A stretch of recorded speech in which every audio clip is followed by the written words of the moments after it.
Good morning, everybody. Good afternoon, good evening. So I'm Dr. José Perea from Fundación Jiménez Díaz University Hospital here in Madrid. I am delighted to present the second edition of the Early Onset Colorectal Cancer International Symposium. From the beginning, being early onset colorectal cancer a problem with a global dimensions, our effort has been developed in multiple aspects, mainly to achieve an international and multidisciplinary character without forgetting our main goal, that are early onset colorectal cancer patients.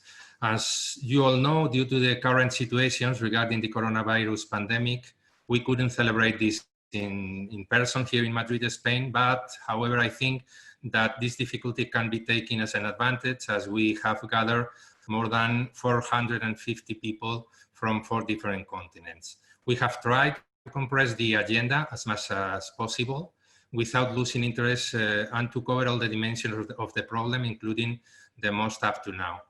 And regarding the international aspect, we are proud to have Fight Colorectal Cancer as co-organizer of this event since this year, what give us, in my opinion, among many other things, greater scope, importance, and value.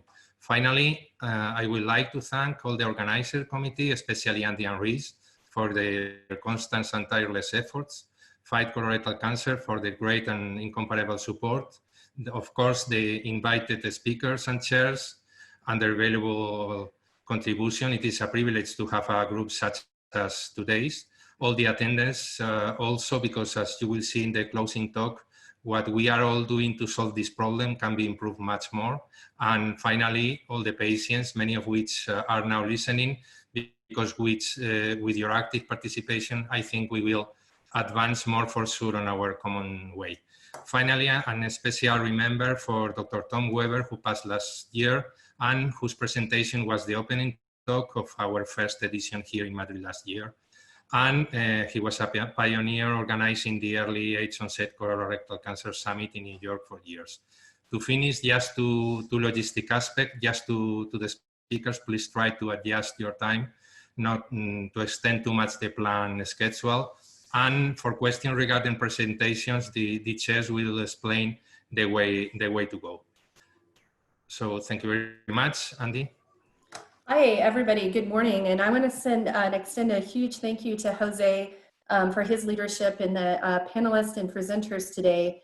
On behalf of the Fight Colorectal Cancer team, also want to send a huge thank you to Reese Garcia for all of her great support and work, and also the leadership of Fight CRC and the board, who've actually contributed a lot of dedicated resources and time, allowing the direction of early age onset colorectal cancer being one of the premier situations that we're looking at in terms of hosting dedicated efforts to continue the research initiatives, the convening, as well as patient-facing initiatives moving ahead.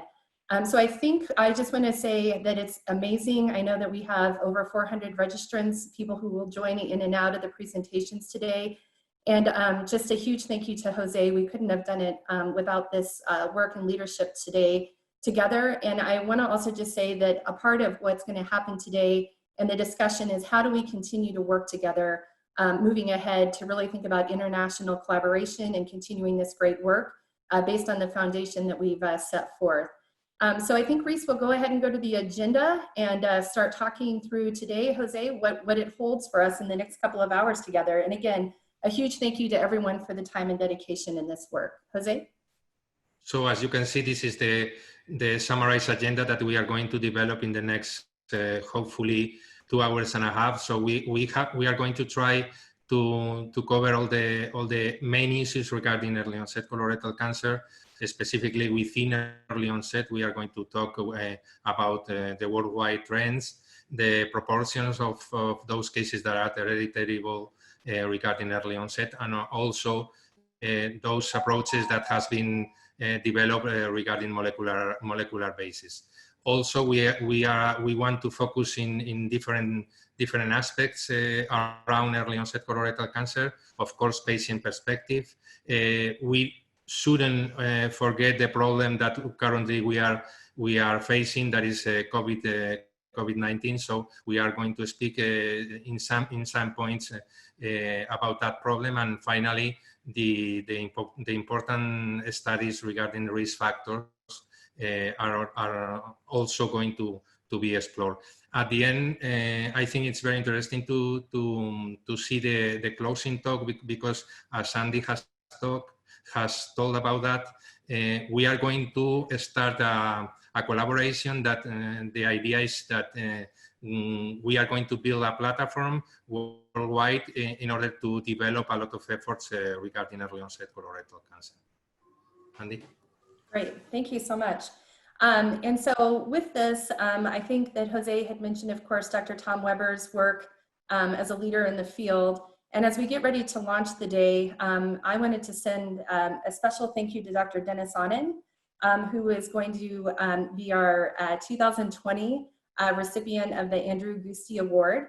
And Dennis has been a leader in the field of colorectal cancer screening, colorectal cancer prevention at large, and research. I think in our work in Colorado as well as internationally, Dennis is well regarded and well known. And Dennis has really put a lot of time and energy into volunteering and advocacy work, even as he concluded part of his career or most of his busy time as a clinician. And he's been a guiding force. He's been an amazing mentor. And I think most of all, I think he, with Fight CRC, was one of the leaders in helping us really think of where we should move in the direction and thinking about the research initiatives that we really needed to embrace.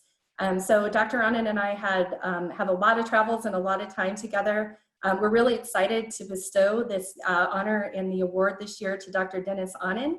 And amazingly, we have Dr. Onen and his wife Carol, who are joining us to receive the award, share a little bit of their perspective about the work that we're doing today, and just what are some of the guiding force and really the emotion and passion that are coming through to move us ahead. So Dennis and Carol, I'd love to have you join us on screen, and I'm going to go off and punt to you, Dennis.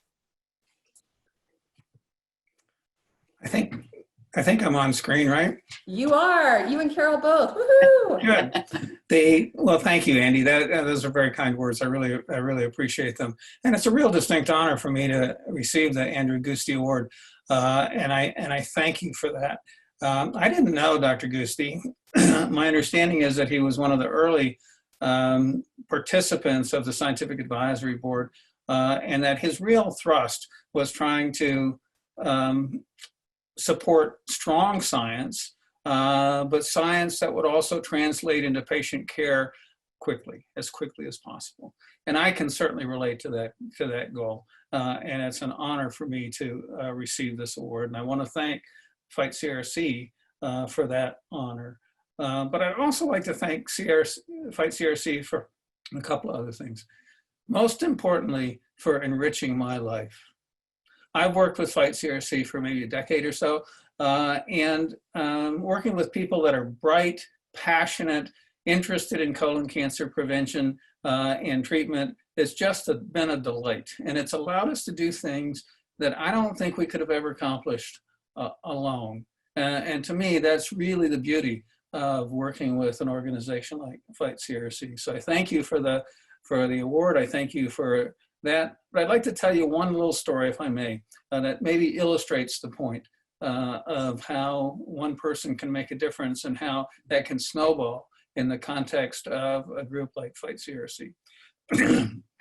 Story starts at a Fight CRC call on Congress meeting about, I don't know, several years ago now. And I'd been asked to give a talk about the process by which decisions are made about colon cancer screening and the age to start colon cancer screening. And so I gave my usual analytic, organized presentation about the rationale and the process that the U.S. Preventive Services Task Force and the American Cancer Society had gone through to come to the conclusion that starting screening at age 50 was the optimal time for average risk individuals. And in the middle of that talk, Carlene Taylor, I hope Carlene's on this call today. She made a huge difference. She stood up and yelled, "What are you thinking? People are dying." I was stunned. I was stunned both by the comment and by the passion that was behind the comment. And this sort of led to a brief discussion about why it wasn't feasible to start screening, at least with colonoscopy, at younger ages. As I recall, her son died of colorectal cancer in his mid-30s. and screening at age 50 certainly wasn't going to do the trick for her. And we talked about the resources it would take to try to provide colonoscopy to very young individuals. And then I was able to get back and finish my talk, although I was shaken. I was honestly shaken by the whole thing. That experience led me to go back and look at the U.S. Preventive Services Task Force guidelines in even greater detail, and I scrutinized them honestly, and identified several things that I thought were important. The most important was that they used incidence and mortality data from 1975 to 1979, and they did it for good reason. That was a period of time when we didn't do much colon cancer screening, and therefore the screening itself wouldn't contaminate the incidence and mortality data. So that was a very solid reason for using that time period, but it totally missed the rise in early onset colorectal cancer. And I thought this was important. And so on a call with, I think, and I'm sure Andy Dwyer and Angie Davis were there, maybe some others, they asked me what I thought we could do to move the needle on this age of colon cancer screening, starting age of colon cancer screening in the average risk group. And then one of the things that we talked about was this idea that perhaps the modeling that had been done to help the U.S. Preventive Services Task Force decide on its age could be redone using more up-to-date incidence and mortality data. And also, they hadn't broken the data down, at least in the reports, by age and gender. And we know that age gender and race. And we know that gender and race mediate colon cancer risk. And so I suggested three things: that we consider the possibility of funding the modeling organizations to redo the analysis by race and gender and use up-to-date incidence and mortality data. And they thought that was a good idea and asked me to call Ann Zauber, who was one of the modelers. I did. And she said, funny you should call. The ACS was just finishing their work for their new guidelines. And they had already asked Ann to break down the data by age or by race and gender. And they had completed that, or almost completed that, and given the results to the ACS, and the ACS was finalizing their guidelines. And I said, well, what about the incidence and mortality data? And they said, well, they didn't ask for that. And I said, is it possible to do? And they said, yes, largely because of Rebecca Siegel's work, birth cohort study work that allowed them to get estimates. And so it was possible to do that. And so Fight CRC thought that it was worth doing that and was willing to commission the modelers to do that. And so then the next step was to call Robert Smith, who was in charge of the ACS guidelines, and tell him what we were thinking. And much to the ACS's credit, they delayed their publication of their guidelines until this new analysis could be done. And not only delayed their guidelines, they commissioned themselves, the modelers, to do those guidelines. And with that reanalysis, it became the optimal time to recommend screening for everyone. Average risk individuals was changed from 50 to 45. Now that's a big change. It may not seem a lot to people who have colon cancer at age 35 or have relatives with colon cancer at age 35, but about half of all folks with early onset colorectal cancer, that is under age 50, are between the ages of 49 and 50. And so this was a big change, and it was mediated through Fight CRC. It was started by one person, Carlene Taylor, making a comment that made us all think. And by working with the Fight CRC and the ability to have resources and influence, I think that made a real difference in the ACS guidelines, and I think over time the other guidelines will come here as well. So to me, I'm really proud of Carlene. I'm really proud of this thing that Fight CRC has done. It's not the only thing that Fight CRC has done. It's really been a leader in trying to define mechanisms for identifying causation, unique causation, as well as treatment of patients with colorectal cancer, this kind of meeting. And it's really been a pleasure. And I just want to, again, thank the Fight CRC for totally enriching my life to allow us to do things that I could have never done alone, that I think many of us could have never done alone. So thank you very much.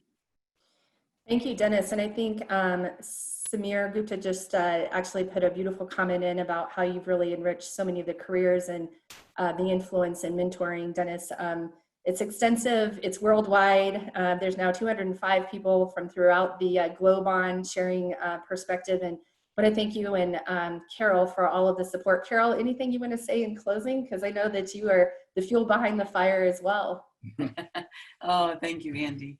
And Reese, nice to see you too. I just remember the cocktail party dinner that we had at our house a year or so ago when this was getting organized and started, and I was so delighted to be a part of that. I just want to thank you for all the support and love you've given Dennis through all this. He has really enjoyed and learned so much from being a part of this. But I also have one more thing to tell you, in that your socks are just the best thing ever. He wears those Spike CRC socks. I didn't know he had them on today. This was unplanned. He wears those everywhere, and so many people say, oh, I love those socks. What does that mean? So then he has an opportunity to explain. So that is a great advertising technique. That is awesome. Enjoy your meeting. I'm also so impressed. So large, so big. It just seems like in such a short time with this meeting. So congratulations on that too. Wonderful. Thank you very much. So thank you to Dennis, and thank you to all the advocates who really informed the work. And I know we have many survivors, family members, and advocates joining us today. So thank you, Dennis and Carol. We are going to go ahead and move into just a little bit of information about gathering who's joining us today. So I'm going to punt back to Reese, and then we're going to get started with our panel this morning. So thank you, Dennis and Carol. And Reese, we'll have you go ahead and share information about polling and capturing a bit of idea of who's joining us today. Awesome. Yes. Thank you so much, Dennis and Carol. It's great to hear from you as always. For those of you on the line, like Andy said, we would like to get to know some of you and understand where you all are coming from and who you represent. So we're going to use this feature called Poll Everywhere. So for those of you in different countries, I recommend that you use the link that's in the chat. And for those of you on a computer, it might also be a little easier to use the link as well. I'm going to leave this up for just a moment while everyone gets oriented. If you do have a cell phone and it's a US-based number, you can text Reese Garcia 965 to the number 22333. And so once everyone gets situated, we're going to share live a little bit about who is on the call. So let me get this switched over. All right. And Reese, you might need to bring this slide back up. So we are going to put this in full screen. And for those of you, again, that are still getting your technology situated, you can type in the pollev.com/Reese Garcia. And then it looks like we have representation from USA, Canada, United States, and let's see here. All right, so we're gonna go to the next question. It looks like everyone got that figured out pretty well. Which of the following best describes you? So we have researcher, medical provider, patient advocate, or other. And you can use A, B, C, or D. All right, looks like we have majority researcher, followed by some patient advocates, which is always great to see, followed by some others, and medical provider. And then finally, we're gonna see where some of the organizations are from. So which organization do you represent?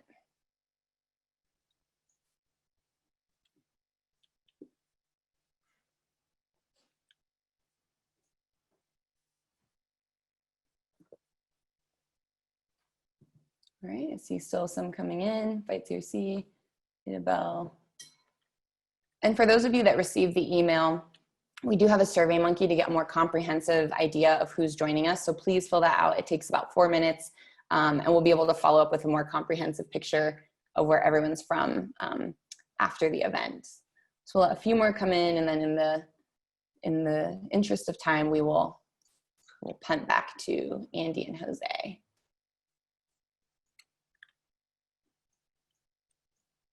Awesome. All right. They keep coming in. All right, Andy, I'm going to pump back to you. Great. And after the conclusion of today's meeting, we will send a summary report that shares perspective of the highlights of today, the presenters, and giving a further sense of who is in the audience. As Jose mentioned and I spoke of, as we move our group together cohesively over time, it'll be important to understand who's doing what, and networking and connecting is going to be a big part of that. So I think we're ready to go ahead and start with our programming. So we'll have Dr. Frances Balaguera is the head of the GI department at the Hospital Clinic of Barcelona since 2016. He's the director of our the high-risk colorectal cancer clinic since 2006. His main interest is in the area of clinical and translational understanding of high-risk colorectal cancer conditions, including hereditary syndromes.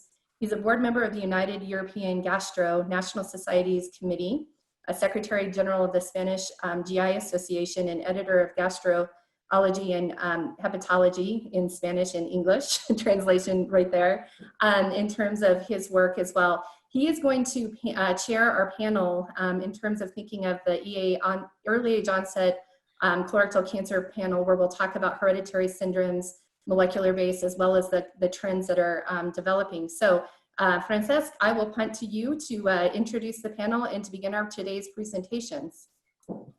Yeah, thank you, Andy. Thank you all, and welcome all to this meeting. To me, it's a pleasure to chair this first session. And I want to first thank to the organizers, thank to Jose and all the Fundación Jiménez Díaz team, and the Fight CRC for putting this meeting together after these difficult times that we have faced and that we are still facing in some places. So this first session, we have three amazing speakers. So we have an epidemiologist, a genetic counselor, and a surgeon that will share their point of view on early onset colorectal cancer. We will have first Rebecca Siegel. I'm going to summarize all these text. You know that she's from Atlanta. She's a very well-known epidemiologist that with instrumental contributions to the global cancer statistics. So she will talk about global trends in early onset colorectal cancer.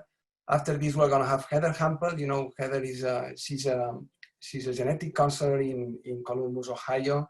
She's a very well-known expert in hereditary GI cancers, Lynch syndrome and other syndromes, and she's going to share her view on the genetics and germline in the early onset setting. And finally, Jose, you know, Jose, he's a surgeon. He's very devoted to push this early onset colorectal cancer research forward. And he works on the Fundación Jiménez Díaz, and he's the responsible for all of us being here. And so we're gonna have the three talks, and afterwards we're gonna have 10-minute discussion. Please use the chat to ask questions, and we're gonna try to summarize them at the end. So let's get started. Please, Rebecca, go ahead.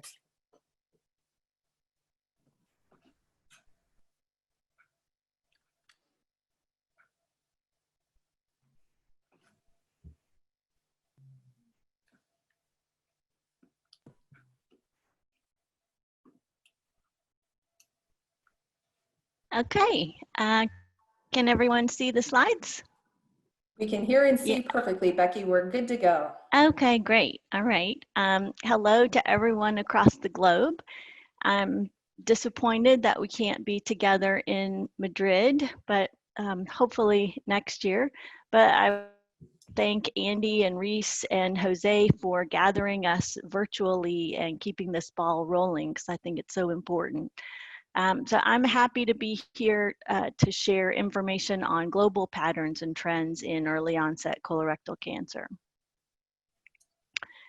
The occurrence of colorectal cancer worldwide varies substantially, as most of you know. This map from a paper published a few years ago shows incidence rates for all ages combined. Rates range from 5 or less per 100,000 in sub-Saharan Africa to more than 30 in Canada, the US, Australia, and parts of Europe. And colorectal cancer is interesting in that it's one of the clearest disease markers of economic transition. Countries with the highest levels of Human Development Index, which is a summary measure of life expectancy, education, and income, have the highest burden because risk factors like smoking and a sedentary lifestyle accompany economic transition. So both incidence and mortality have been rising in most countries as economies grow. But in some of the highest HDI countries, rates have peaked and are now stable or declining because of changing patterns and risk factors, along with more recently increased screening and for mortality improvements in treatment. The most substantial progress has been in the United States, which is shown on the bottom right. But as we know, these trends for all ages combined are really reflecting rates in the oldest age groups and mask trends in younger folks. These figures show incidence trends in the US for people younger than 50 on the left and 65 and over on the right, based on cancer registry data covering almost 100% of the population since 1995, which is when rates began increasing in the US. Incidence rates have risen by 44% during this time in people under 50, while simultaneously declining by a similar magnitude in people 65 and over. And these different trends coinciding in older and younger age groups have resulted in a rapidly shifting younger patient population in the US. The median age at diagnosis has dropped from 72 in the early 2000s to 66 for colorectal cancer overall, and is even younger for rectal cancer. One important aspect of these colorectal cancer trends that's been shown not only in the US but in other countries as well is the strong birth cohort effect. And that can be seen clearly in this slide that shows incidence trends by age for colon cancer on the top row and rectal cancer on the bottom row. The timing of the uptick begins later with increasing age because newly introduced exposures that influence risk show up first in rates for the youngest individuals. And then those people carry the excess risk with them as they age, which is called the birth cohort effect. For example, incidence rates for colon cancer in the US have been increasing since the early 80s in people in their 20s, but only since the late 80s among people in their 30s, and since the mid 90s in people in their 40s and early 50s. Because of this strong birth cohort effect, incidence and mortality patterns in older individuals, so those aged 50 to 64, have also begun to change in the US. On the left, incidence rates increased by a statistically significant 1% per year from 2011 to 2016 after declining by 2 to 3% per year in the previous decade.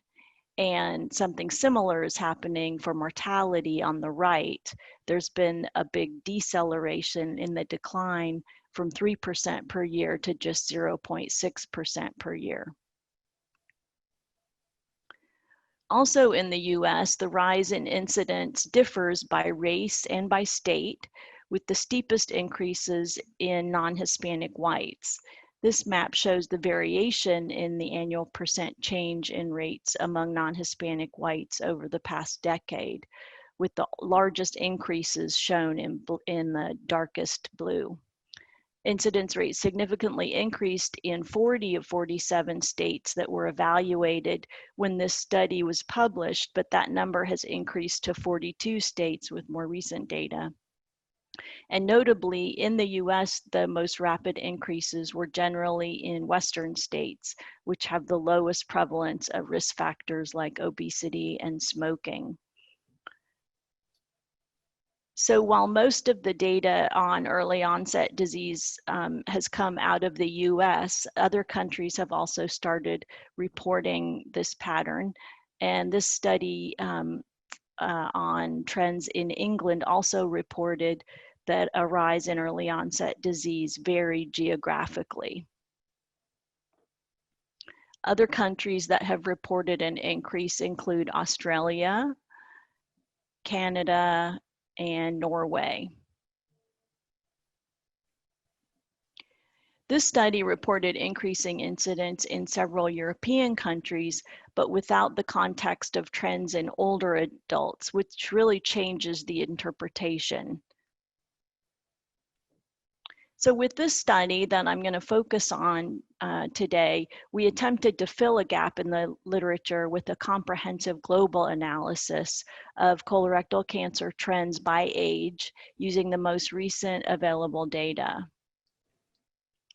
We collaborated with investigators in New York and at IARC, including our dear colleague Tom Weber, to analyze high-quality data on colorectal cancer incidence using Cancer in 5 Continents, which is CI5 for short, is usually how it's referred to. And that contains data through 2012 for 42 countries. And then we supplemented that with more current data where possible. We stratified by age, looking at ages 20 to 49 versus 50 plus. And we also stratified by anatomic subsite, and then calculated the annual percent change in rates over the most recent decade of available data, which for most countries was 2003 to 2012. This map shows the age standardized average annual rate during 2008 to 2012 for early onset disease for these 42 countries. The highest rates are in South Korea, Australia, the US, and Slovakia. And the lowest rates were in India, Uganda, and Chile. This pattern is very similar to what you see in older adults, as you'll remember from the first slide, although the range is smaller because there's less of an opportunity for cumulative exposure to risk factors in this young age group. This map also highlights the large gap in trend data, which is shown in white for low and middle income countries. We had sufficient data to analyze trends for 36 of the 42 countries. Early onset disease was stable in about 1/3 of these and declined in only 3 countries, which are shown here: Austria, Italy, and Lithuania, all by about 1% per year. In contrast, rates in older adults declined in 11 countries overall. In these countries, rates in older adults also declined in Austria and Italy, but increased in Lithuania. The decline in those under 50 in Austria was interesting to us because Austria has been screening people in their 40s for colorectal cancer since the early 80s, which probably helps explain the rapid decline in older individuals as well. But we wondered about people under 40 who weren't being screened. And those data are shown here. Rates in Austria in people under 40, shown in the middle graph, are increasing by 3% per year, in contrast to a declining trend in 40 to 49 that of course drives the overall 20 to 49 trend.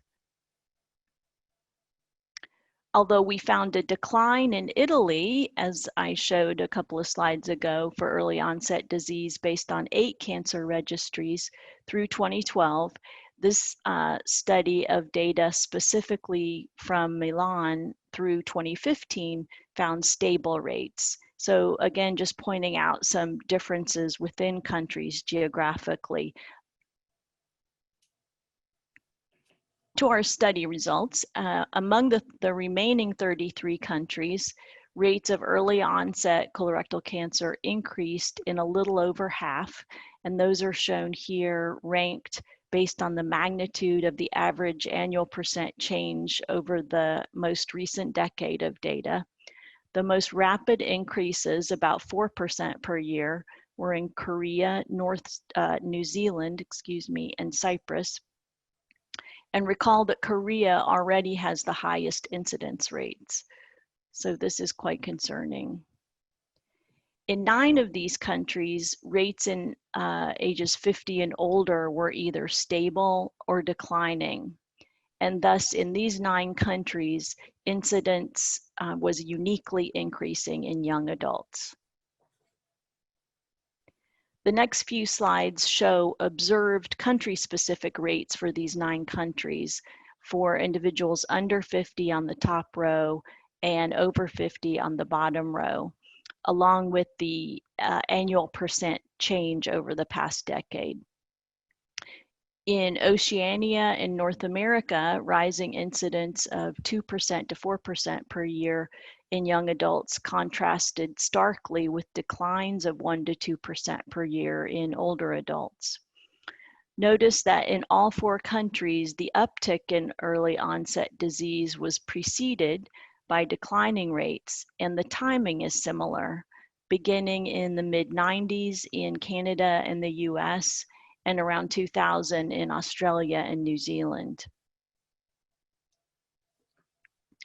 In Europe, early onset incidence rates are lower than in the countries in the previous slide, and the increase is also slower, about 1% per year, except for in the UK, which had an AAPC of 3. In both Denmark and Sweden, where long-term data were available, the uptick is again preceded by a decline and began in the mid-90s, the same pattern as we just saw. Although we didn't have long-term data available for the UK, a new paper published by Chambers et al. Evaluated long-term trends in England and found the same pattern, declining trends followed by an uptick around that same time period. And what really struck me when I saw this figure was how similar the curves are to what's happening in the US, confirming the strong birth cohort effect, but also highlighting the fact that this is really a shared problem. Incidentally, this paper also looked at trends by socioeconomic status, and they didn't find any differences in the magnitude, which is also interesting. In addition to those 9 countries with a unique increase in early onset disease, rates in Norway, the Netherlands, and Cyprus were increasing in both age groups, but much more steeply in young people. For example, in the Netherlands, rates increased by 2% per year in those under 50 compared to 1% per year in those over 50. And in fact, the most recent join point for the older adults was stable. Subsite specific trends in this study varied with no clear pattern. And so I'm not going to show those, but I wanted to talk for a moment about why we didn't see a clear pattern. It's partly because of a major limitation of these CI5 data, which is the inability to exclude appendiceal tumors, which are typically grouped with colorectal cancer in registry data.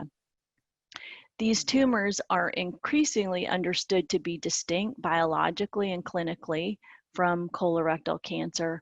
Plus, there's been an important classification change that affects a large proportion of appendiceal cancers, making them portable to cancer registries since 2010. And this slide shows the impact of this classification change on appendiceal cancer rates in the US. Since 2012, there's been a dramatic spike, especially in those under 50, who have a larger proportion of the newly reportable neuroendocrine tumors. And even though appendiceal cancer is rare, the inclusion of appendix has a large impact on early onset colorectal cancer rates and trends that's particularly relevant when comparing the APCs by anatomic subsite, because appendix is grouped with colon cancer. With the inclusion of appendix, it appears that colon cancer is increasing almost 3 times faster than rectal cancer, whereas when it's excluded, the pace is similar. And this is a more recent finding with the trend, the magnitude of the trend being similar for colon and rectum, because earlier on in the US, it was really driven by rectal tumors, and you can see that from the steeper slope for rectal cancer on the right. This study of English data in which appendix wasn't excluded found a 19% per year increase in proximal cancer.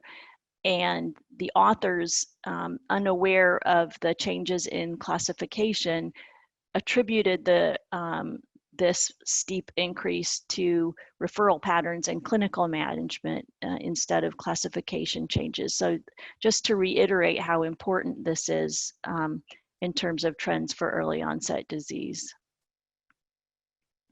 As I mentioned, the most rapid increase we found for both early onset and older folks was in South Korea.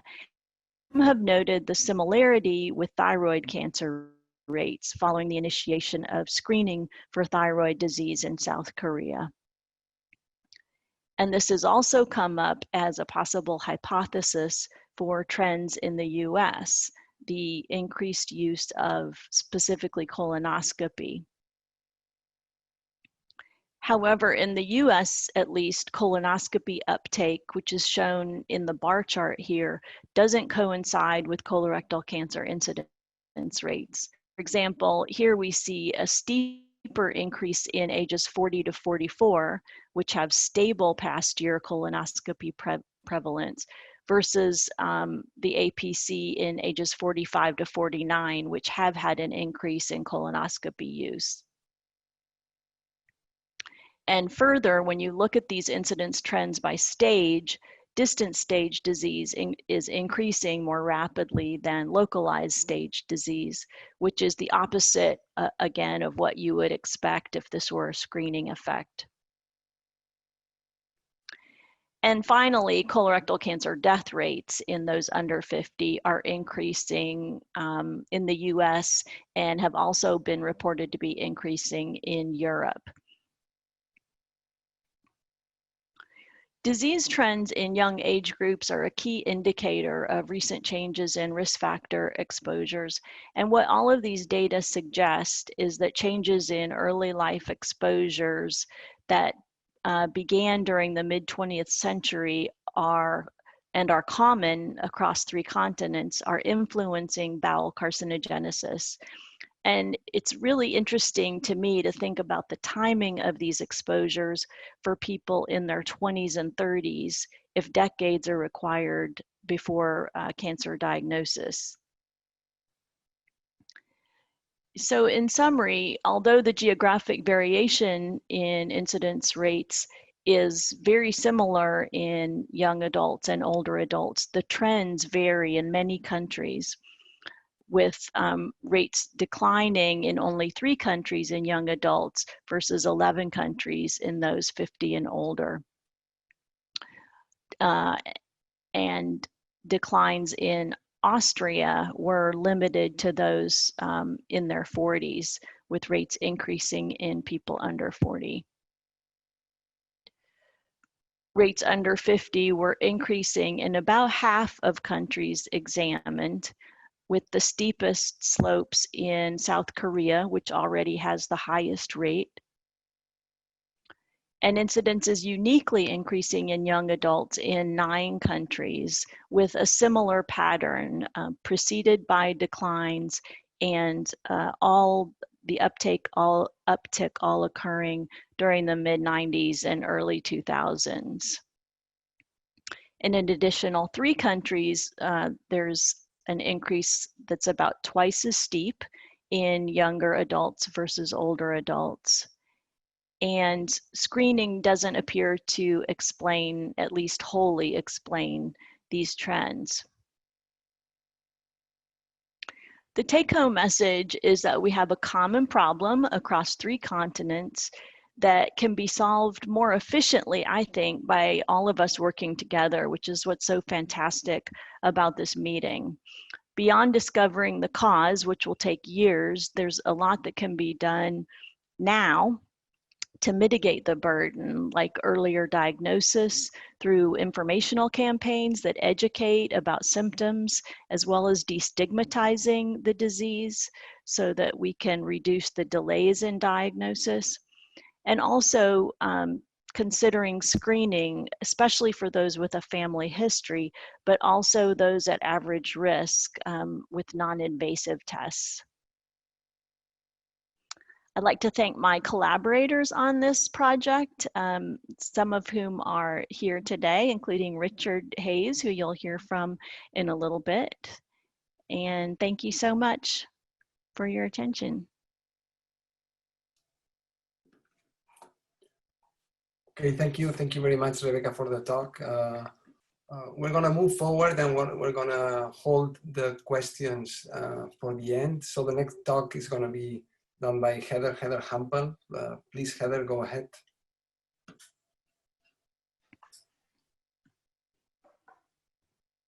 Thank you, Francesc. It's a pleasure to be here again. I wish we were in Madrid, but I'm glad that we went forward with the conference after all. So I'm going to talk today about the prevalence and spectrum of germline mutations among patients with early onset colorectal cancer, which will start to get at the proportion of early onset colorectal cancer that's potentially preventable if we did a better job of diagnosing people with hereditary cancer syndromes in early adulthood and implementing intensive surveillance so that we could prevent these cancers.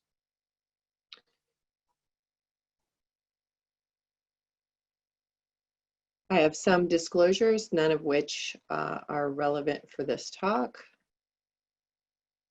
So the data that I'm going to share with you today comes from a large study we did throughout the state of Ohio, where we enrolled over 3,300 colorectal cancer patients diagnosed at 50 hospitals throughout the state from January 1st, 2013 through December 31st, 2016. And you can see the hospitals indicated on the map with a 50-mile radius around them, just indicating we had good geographic coverage of the state.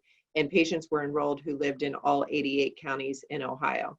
The eligibility was a colorectal adenocarcinoma that was invasive. There was no requirement to have any particular age of diagnosis or any family history. When we had 450 patients enrolled who were diagnosed under age 50, we compiled the data for the study that I'm about to share with you. So from the 450 patients that were diagnosed under age 50 at that time, they had all undergone microsatellite instability testing and immunohistochemistry staining to screen for defective mismatch repair, which identifies the group of patients that are more likely to have Lynch syndrome, the most common form of inherited colorectal cancer. And 47 of the patients did have microsatellite or defective mismatch repair and underwent gene testing at the University of Washington. If we did not find a germline mutation in one of the mismatch repair genes, they then subsequently had tumor sequencing at the University of Washington to look for somatic mutations in the mismatch repair genes. Okay.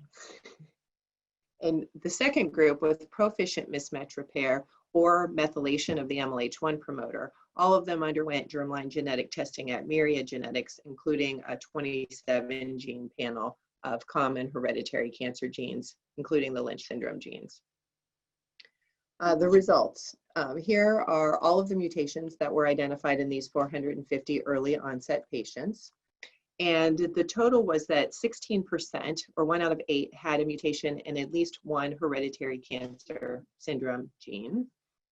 Half of them had Lynch syndrome. So as you can see on the right side of the pie here, 13 patients with MLH1 mutations, 17 with MSH2, 2 with MSH6, and 5 with PMS2, for about 8.4% of all early onset colorectal cancer due to Lynch syndrome. The other 8% had kind of a variety of different gene mutations, which we grouped into sort of 3 categories. One would be high penetrance polyposis type genes that you might expect. A second group in that 8% was moderate risk colon cancer genes such as CHEK2 or the APC I1307K Ashkenazi Jewish founder mutation that doubles the risk of colon cancer. And then a third of the 8% had mutations in highly penetrant cancer syndromes that have not traditionally been associated with colorectal cancer. For example, the BRCA1 and BRCA2 genes. And while we can't prove that those mutations cause the colon cancers, it certainly is important for those patients and their family members because of their elevated risk for breast, ovarian, pancreatic, and prostate cancers that come with those genes. So I want to just break it down again into the group 1, the deficient mismatch repair group, compared to the group 2 proficient mismatch repair group. So in group 1, the group with deficient mismatch repair, approximately 83% test positive for something. 77% have Lynch syndrome. So obviously if you're under 50 and you have a defective mismatch repair tumor, you're very likely to have Lynch syndrome. And 4% had mutations in other cancer susceptibility genes or germline methylation. Well, one had a somatic methylation of the MLH1 gene. One patient had the APC I1307K and a VUS and PMS2 that looks suspicious to us for potential pathogenicity. There were 9 patients who had defective mismatch repair tumors and no germline mutation in a mismatch repair gene. Of those, all 9 were found to have double somatic mismatch repair gene mutations when we sequenced the tumors. 2 of those 9 had also MAP or MUT-YH associated polyposis. So it is possible that other hereditary cancer syndromes that lead to DNA repair defects can cause acquired somatic changes in the mismatch repair genes, leading to a phenotype that looks like Lynch syndrome, but in fact is not Lynch syndrome. In group 2, the proficient mismatch repair arm, about 8% tested positive, and this is essentially the whole half of the pie that was non-Lynch syndrome genes.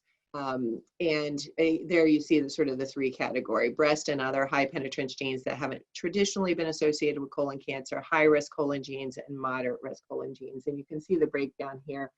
The strong colon cancer genes were APC genes causing familial adenomatous polyposis, MUT-YH associated polyposis, and 1 case of juvenile polyposis from a SMAD4 mutation.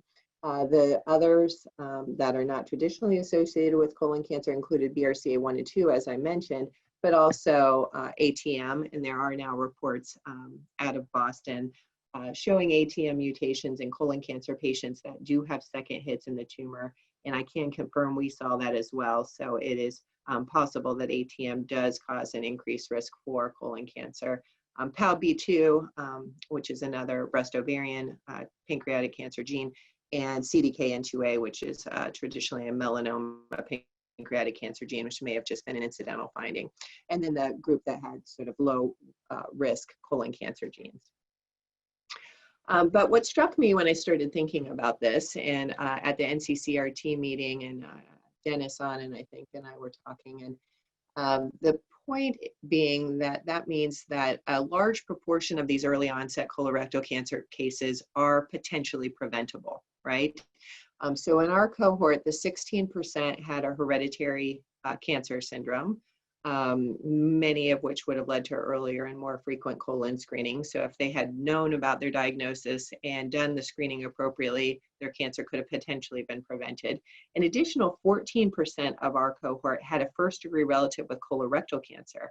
And as you know, in the US, those individuals are supposed to start colonoscopy at 40 or 10 years prior to the age of diagnosis of their first-degree relative if it was young. So again, if they had been assessed for their risk based on family history and started their colonoscopies early and done them more frequently, could they have potentially prevented their cancer?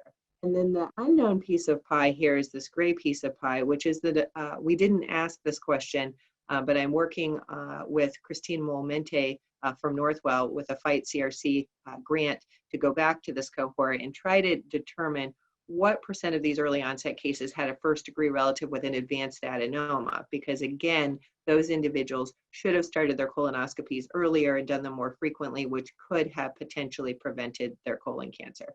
So stay tuned on that. And obviously, this may not be the group of patients that's driving the increased prevalence of, or the incidence of early onset colon cancer that Siegel just talked about.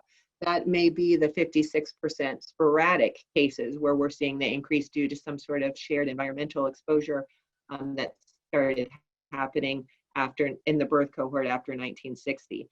But I think the key point here is that if we could prevent nearly half of early onset colon cancer by taking better family histories and doing genetic testing more globally, that I think would be lead to a good outcome. So we actually had a grad student do a thesis with us where we actually looked at what age these colorectal cancer patients with early onset should have started colonoscopy based on their gene change or their family history, and whether or not they could have potentially prevented their colon cancer, right? So for example, if they got colon cancer at 38 and they were supposed to start colonoscopy at 40, it would not have been prevented.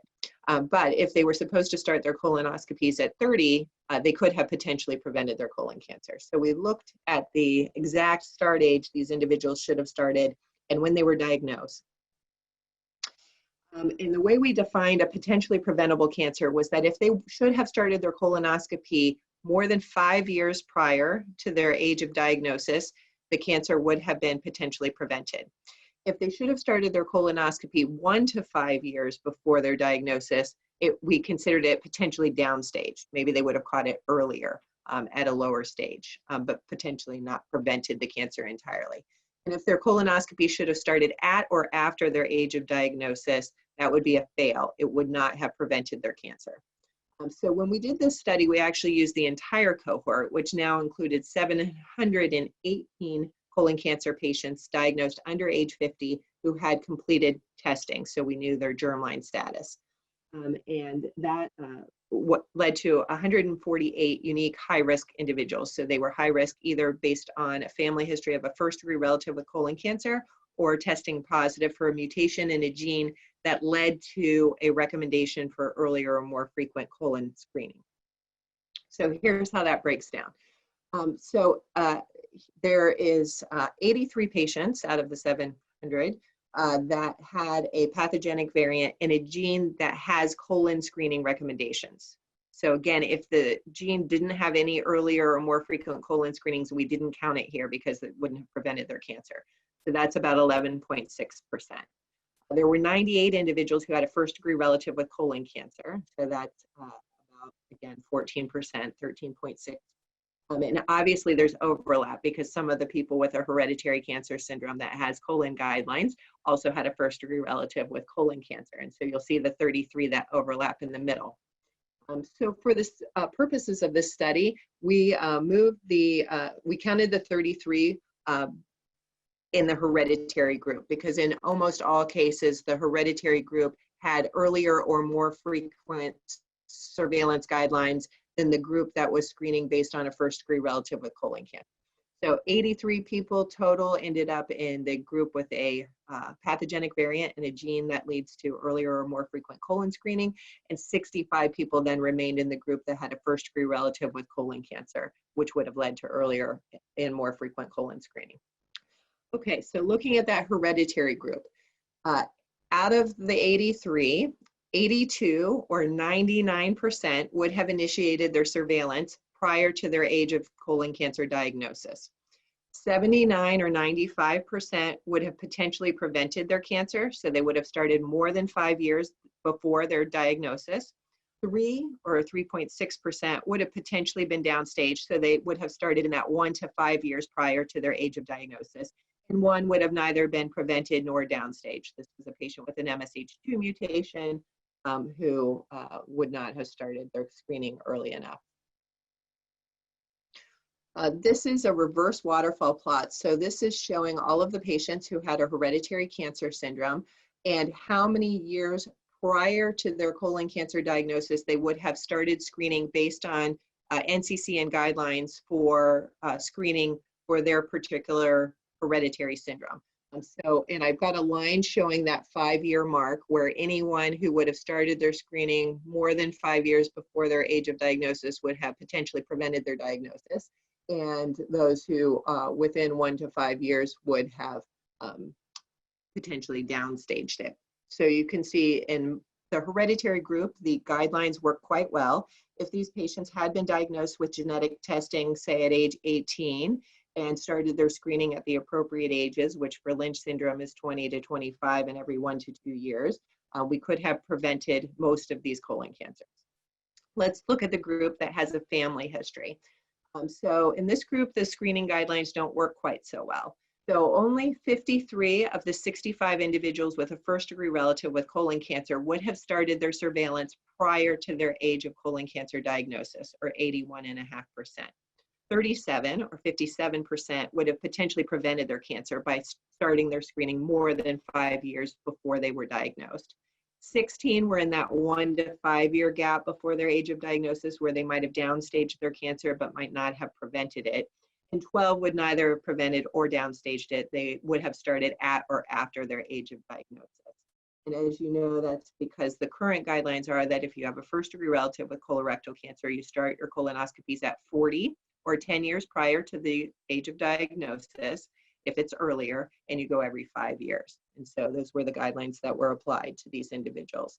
So we used 40 if their relative was 50 or older, and we used 10 years prior to their relative's age if they were younger. So here's the waterfall plot for this, where you can see that a little over half of the cancers could have been prevented, but many would not have been prevented following the current guidelines for people with a first-degree relative with colorectal cancer. So we thought, well, wonder what we could do for people who have a first-degree relative with colon cancer. We've just changed the general population screening guidelines from 50 to 45. Should we be considering moving the people with a first-degree relative with colon cancer from 40 to 35? And so we looked at how the results would be if that was the guideline, that people with a first-degree relative with colorectal cancer should start screening at 35 or 10 years prior to the age of diagnosis if it was earlier than that. It does, of course, improve things, and 78.5% would have been potentially prevented compared to 56.9% with the current guidelines. 6 more cases would have begun surveillance within the 5-year period, potentially downstaging their cases. So the effects of adherence to guidelines are shown here. The first line is the hereditary colon cancer cases. The second line is the first-degree relatives with colon cancer and no hereditary cancer syndrome, and then all of the high-risk patients combined in the bottom line. But you could see that following current guidelines, the guidelines for hereditary cancer are quite effective. 99% would have started colonoscopy prior to their diagnosis, most cases preventing their cancer. But with a first-degree relative, only 81% would have started colonoscopy prior to their age of diagnosis, and maybe only 57% would have been prevented. And then the combined data down here. So then we thought, what about the new ACS guidelines? So we looked at all 718 of our patients who were diagnosed under age 50. And obviously none of the cancers would have been prevented if they started colonoscopies at 45, since screening would not have started more than 5 years prior to their diagnosis. But in the 570 individuals that don't have a first-degree relative with colon cancer or a pathogenic variant in a colon cancer gene, 236 would have been potentially downstage. So again, just showing that a lot of cases are diagnosed from 45 to 49, and that those individuals starting at 45 colonoscopy would have caught theirs within 1 to 5 years of their diagnosis age and had a potentially downstage. And of course, stage 1s might have been prevented, but we couldn't get that detailed in the analysis. So our overall results are that 16% of early onset colon cancer patients with through our study would have had their, would have had their colon cancer potentially prevented based on having a first-degree relative or with colon cancer or genetics alone. So even though more patients have a hereditary syndrome or a first-degree relative, only 16% could have potentially prevented their cancer following current guidelines if they had known about their diagnosis or their risk and their proper screening guidelines. That's pretty good if we could prevent 16% of early onset colorectal cancer. And an additional 3% would have had their colon cancer potentially downstaged. And a couple of those might have been prevented because they were stage 1. So in conclusion, 12 to 16% of early onset colon cancer patients have a mutation in a cancer susceptibility gene. 9 to 14% of early onset colon cancer patients have a first degree relative with colon cancer. 16% of early onset colon cancers are potentially preventable if they knew about their diagnosis or family history and were screened based on current guidelines. Surveillance guidelines for the hereditary colon cancer syndromes are more effective than for those with a first degree relative with colon cancer. And first degree relative-based guidelines may benefit from adjustment, something that could be considered. Thank you very much. Okay, thank you very much, Heather, for this very interesting talk. Again, we have some questions, but we're gonna keep it to the end. So we give the next talk to the Dr. Jose Perea. Please, Jose, go ahead.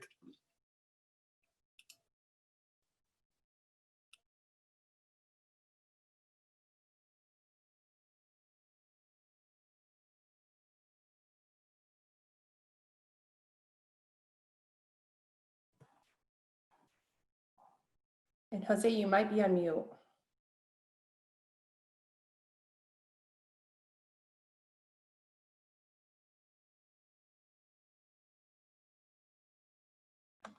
Okay, I think now. Good. Okay. So let's see.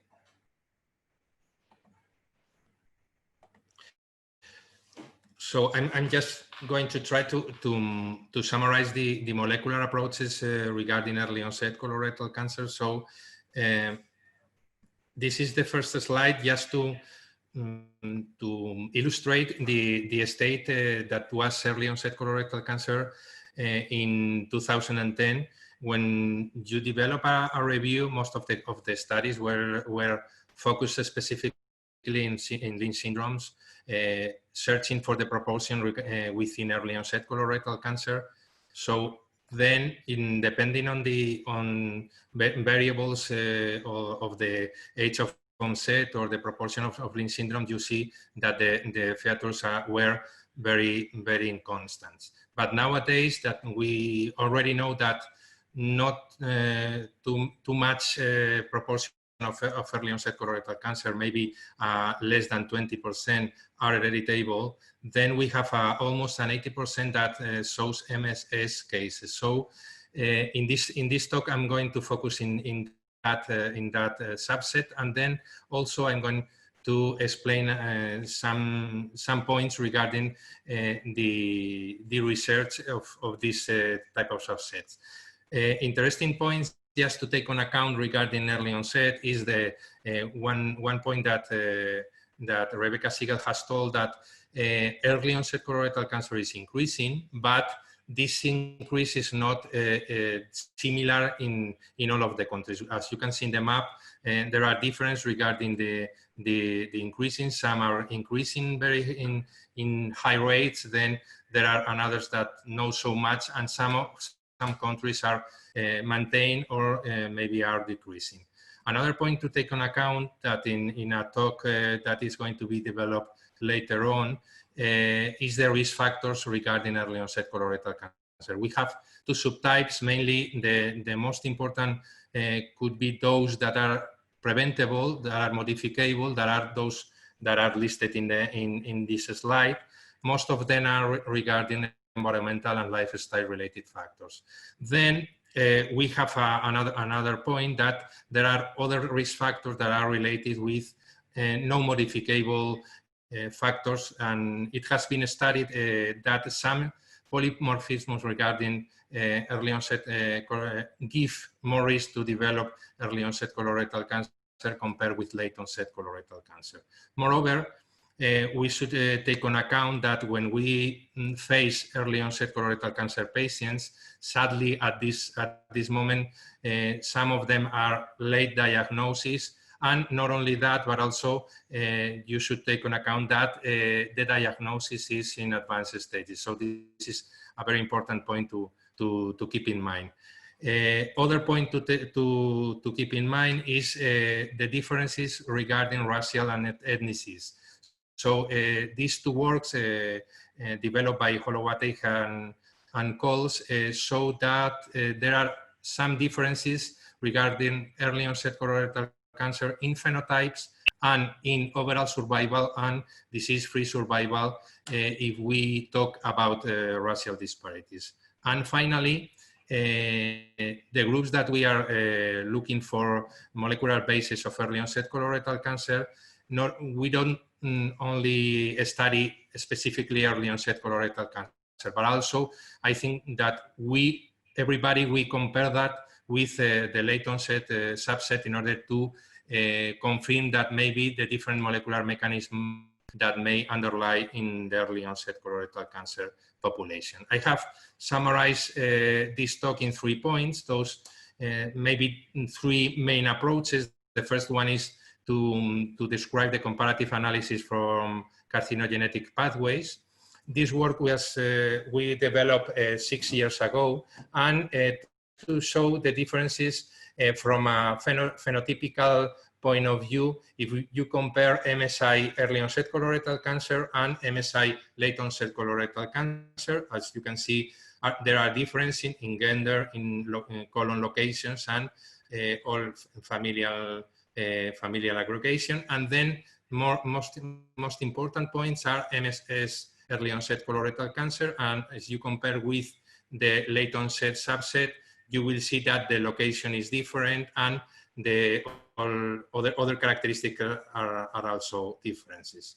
So not only in MSS and MSI, but also in when you talk about thin phenotype, there are also differences comparing late and early onset, but also there are some hallmarks that could be linked with the early onset population. As in this work is shown, there are in line 1 gene, in the early onset population is mainly hypomethylated compared with other subpopulations. And regarding some other genes related with colorectal cancer, if you compare the population, early onset population and late onset population, you will see that the rates and the numbers and the types of genes that are mutated are different between these two populations.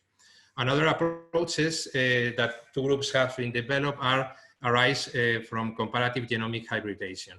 This is in order to find out possible early onset colorectal cancer related genes. So this is the first work that was published by Berk et al. 10 years ago. They compare again the population from early onset and the population of late onset. And as you can see, there were a lot of more gains and losses in chromosomal altered segments regarding the early onset population compared with the late onset population. And these are the possible genes that could be encoded in those regions may be related with early onset colorectal cancer. This group also developed a study that tried to find out by informatic approaches which pathways could be involved in those regions. And I would only like to underline the one that is in the right side above in the slide. There are interesting pathways related with inflammation and apoptosis, and TNFR1 is an important pathway related with IBD. So maybe we should take on account in future investigations that some subsets in early onset colorectal cancer could be related with the same pathways that are for IBD. This work was published by our group, and we developed the same approach. We carry out an array from comparative genomic hybridization, and again we proved that there were statistically differences mainly in regions regarding early onset colorectal cancer. These regions were mainly for early onset and very rare in late onset. Some of them were more frequent in early onset, but also in late onset, and only one was more frequent within late onset population. From this starting point, we studied this particular segment that was the short arm of chromosome 16, and in this region particularly is encoded NOMO1 gene. We developed a study by PCR in this gene, and finally we found that in the early onset colorectal cancer population, compared with late onset population and intermediate population, we found that more than 60% of cases had deletions in homozygosis. This was an important finding, and we proved that there were not in germline, because in blood there were no alteration in that gene, so there were a somatic acquired. But also, if you excluded the Lynch syndrome cases, we found that more than 90% of those cases, MSS cases in early onset population, show this alteration specifically. So we think that maybe at least this alteration could be a reliable clinical marker for early onset colorectal cancer. Finally, other approaches. A lot of groups have studied colon cancer as a whole regarding the different locations in colon. We studied the same, but comparing early onset and late onset. And we proved that molecularly, when we compare right colon in early onset and right colon in late onset, as you can see, molecularly are completely different, and in the same happen for left colon and rectal colon. Then also, this is our last approach, and it is very interesting, maybe as a start point to investigate further. And we have found that the association with polyps in early onset colorectal cancer has a lot of properties. For example, cases with association of polyps in or during all the follow-up has got a lot of much more better prognosis compared with those cases that don't associate any polyps during the follow-up. Nevertheless, we should underline that in those cases within early onset colorectal cancer, we have cases that only develop polyps in the first 5 years, but also there are some cases that don't develop polyps in the first 5 years, but started to develop polyps after those 5 years. So this is also very important to take on account for future surveillance strategies. Other groups has made other approaches. Chicola et al. Found in African Americans that there were a subset of cases with APC mutation negative that were related with younger age with specific characteristics, and the possible mechanism of cancer developing, which genes were regulating in a non-canonical Wnt signaling pathway. Those genes, as you can see, were specifically differentially hypermethylated. And we should not forget that that subset that is MAX, those tumors that show microsatellite and chromosomal stability, I found to be more specific in the early onset subset compared with late onset, and those cases have got a lot of worse prognosis and are located specifically in distal colon and rectal colon. So in summary, as I have told, first of all, there is a remarkable proportion of early onset colorectal cancer cases that are explained by hereditary syndromes. They are MSI, but we should take on account that there are a bigger proportion of MSS cases. The thin pathways are involved in this evolution, but in different ways compared with late onset. And we should maybe to show that there are a lot of differential CNAs, SYN patterns, and specifically maybe possible hallmarks like line 1 hypomethylation or NOMO1 deletion. Future steps that some groups are now ongoing, I think that it's very interesting to understand or to see the relation with environmental influence, studies about microbiome and exposome, then of course the omics approaches, and we shouldn't forget also the screening strategies to find out possible markers for prognosis, for the diagnosis of recurrence, or maybe the diagnosis of cases at the first site. In Europe, we have a screening strategies from 50 years old and later, so maybe for early onset colorectal cancer could be a very interesting approach to identify specifically some risk population that could develop early onset in order to define concrete screening strategies. This is an example, for example, of one of the studies that have been developed recently by the group of Holowati et al. And as you can see, applying transcriptome, metabolome, proteome, they have seen that there are interesting pathways, differential pathways related with early onset sporadic colorectal cancer.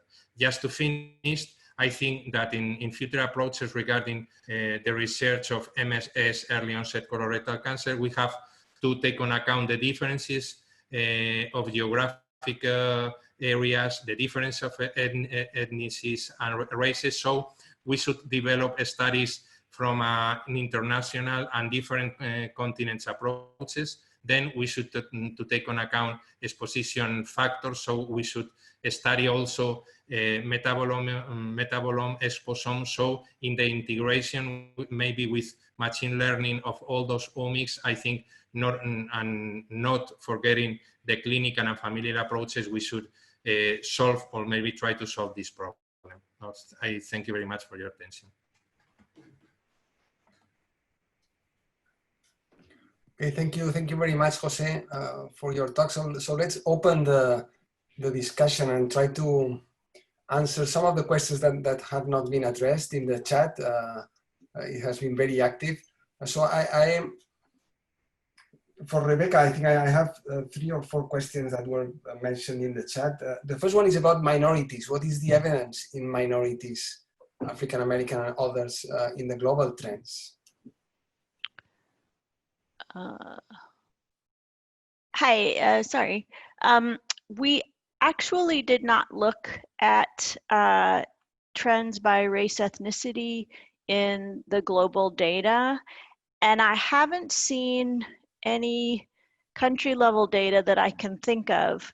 But in the US, what we see is that the increase is really largest in non-Hispanic whites and American Indians and Alaska Natives. Alaska Natives in the US have the highest colorectal cancer incidence rates across the board for all ages. Blacks, on the other hand, have just recently, we're seeing an increase in early onset disease among Blacks that's confined to rectal cancer, and the same thing among Asian and Pacific Islanders in the US. We don't have really refined data on race and ethnicity even in the US, so it's difficult to look at. But the same thing in Hispanics, it does appear as though rates are increasing in the more recent time period, although it's not quite statistically significant. But I'd be interested to hear if anyone else has data on these types of differences in other countries, because I'm not aware of it.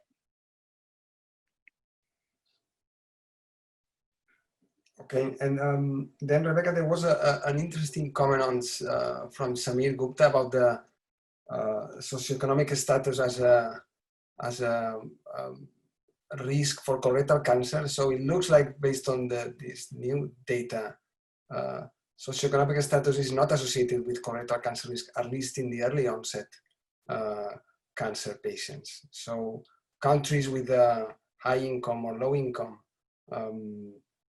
regardless of the economic status, the incidence of early onset is increasing, right?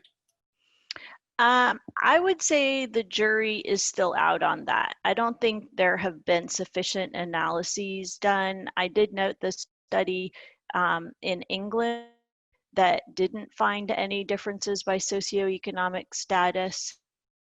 And I looked at that a few years ago in the US, and there also didn't seem to be patterns, but sometimes that takes some time to see. So at this point, I wouldn't be confident to say that there are no differences.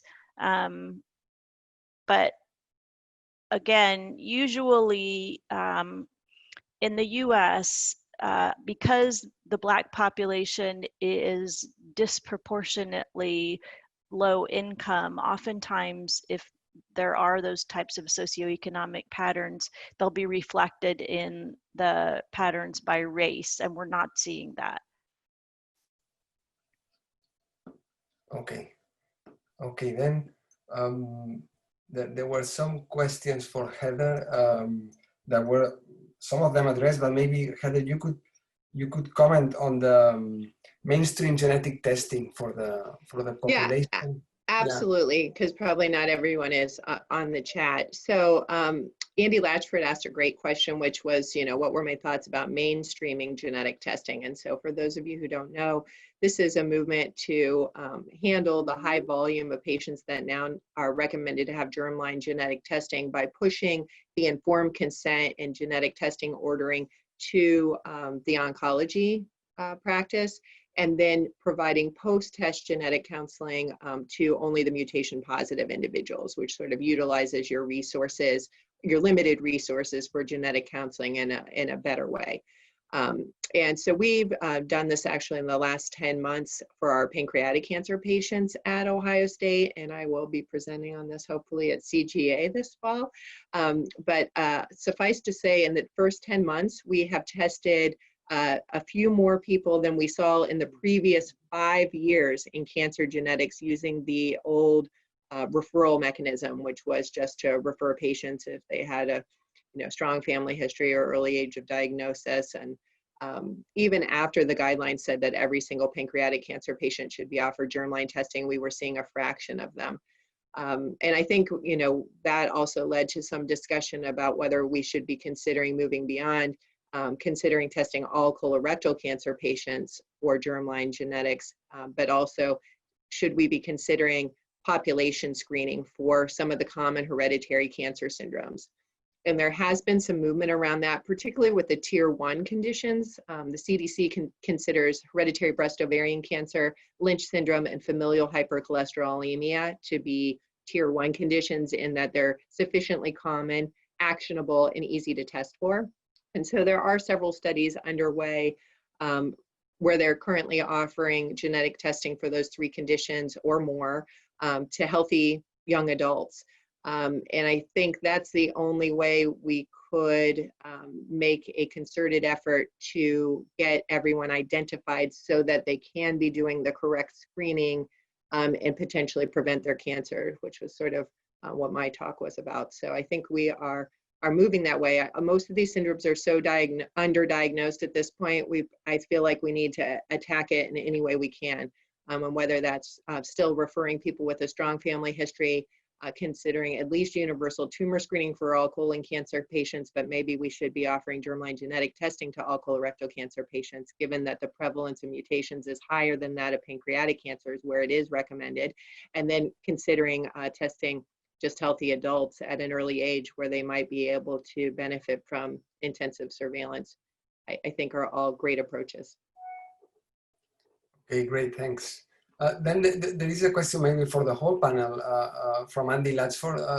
Do we have data about the metachronous colorectal cancer risk in non-syndromic early onset colorectal cancer? So do they have a higher risk of second cancers? Should we do the surveillance differently? Yes, Francesc. I was going to answer him in the chat. So we have studied. We have a work pending to submit it, and we have studied almost 200 cases, and we have followed them up for more than 15 years.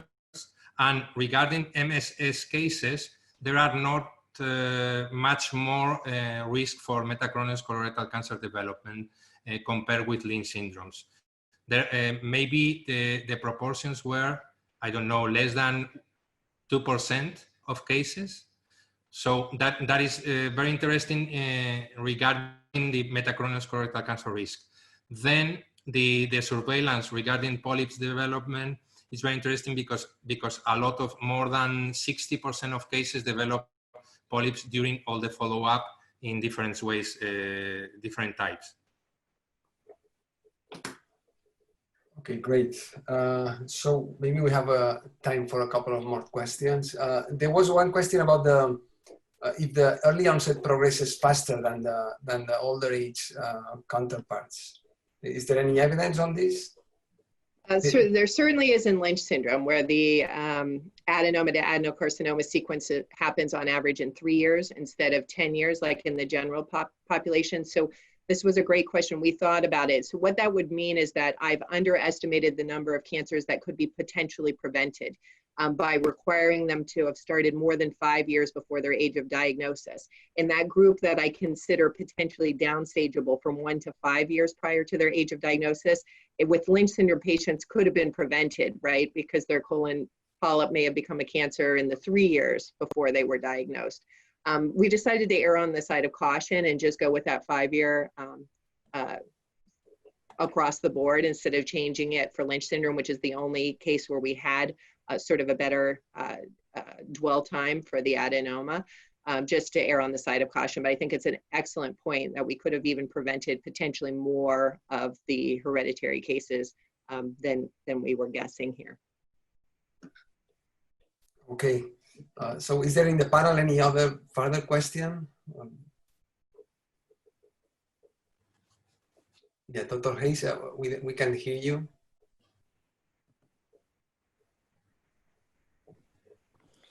I wanted to just ask Rebecca if she could expound a little further on the possibility that the increases that we're seeing in early onset colorectal cancer in many countries, whether that's sort of just that's exclusive to that age group, or is this something that there's descriptive data that suggests that this could be progressing to older age groups as this cohort phenomenon goes into the older populations? You showed one little bit of data, to me suggested that, but I wanted to ask you to expound on it. Right. The slide showing the new uptick in the older age group, Yeah. 50 to 64. Yeah. So rates in people in their early 50s have been increasing since the mid 90s. And, you know, from that slide that I showed with the age specific trends, where you can really see the increase moving over the age groups in later years.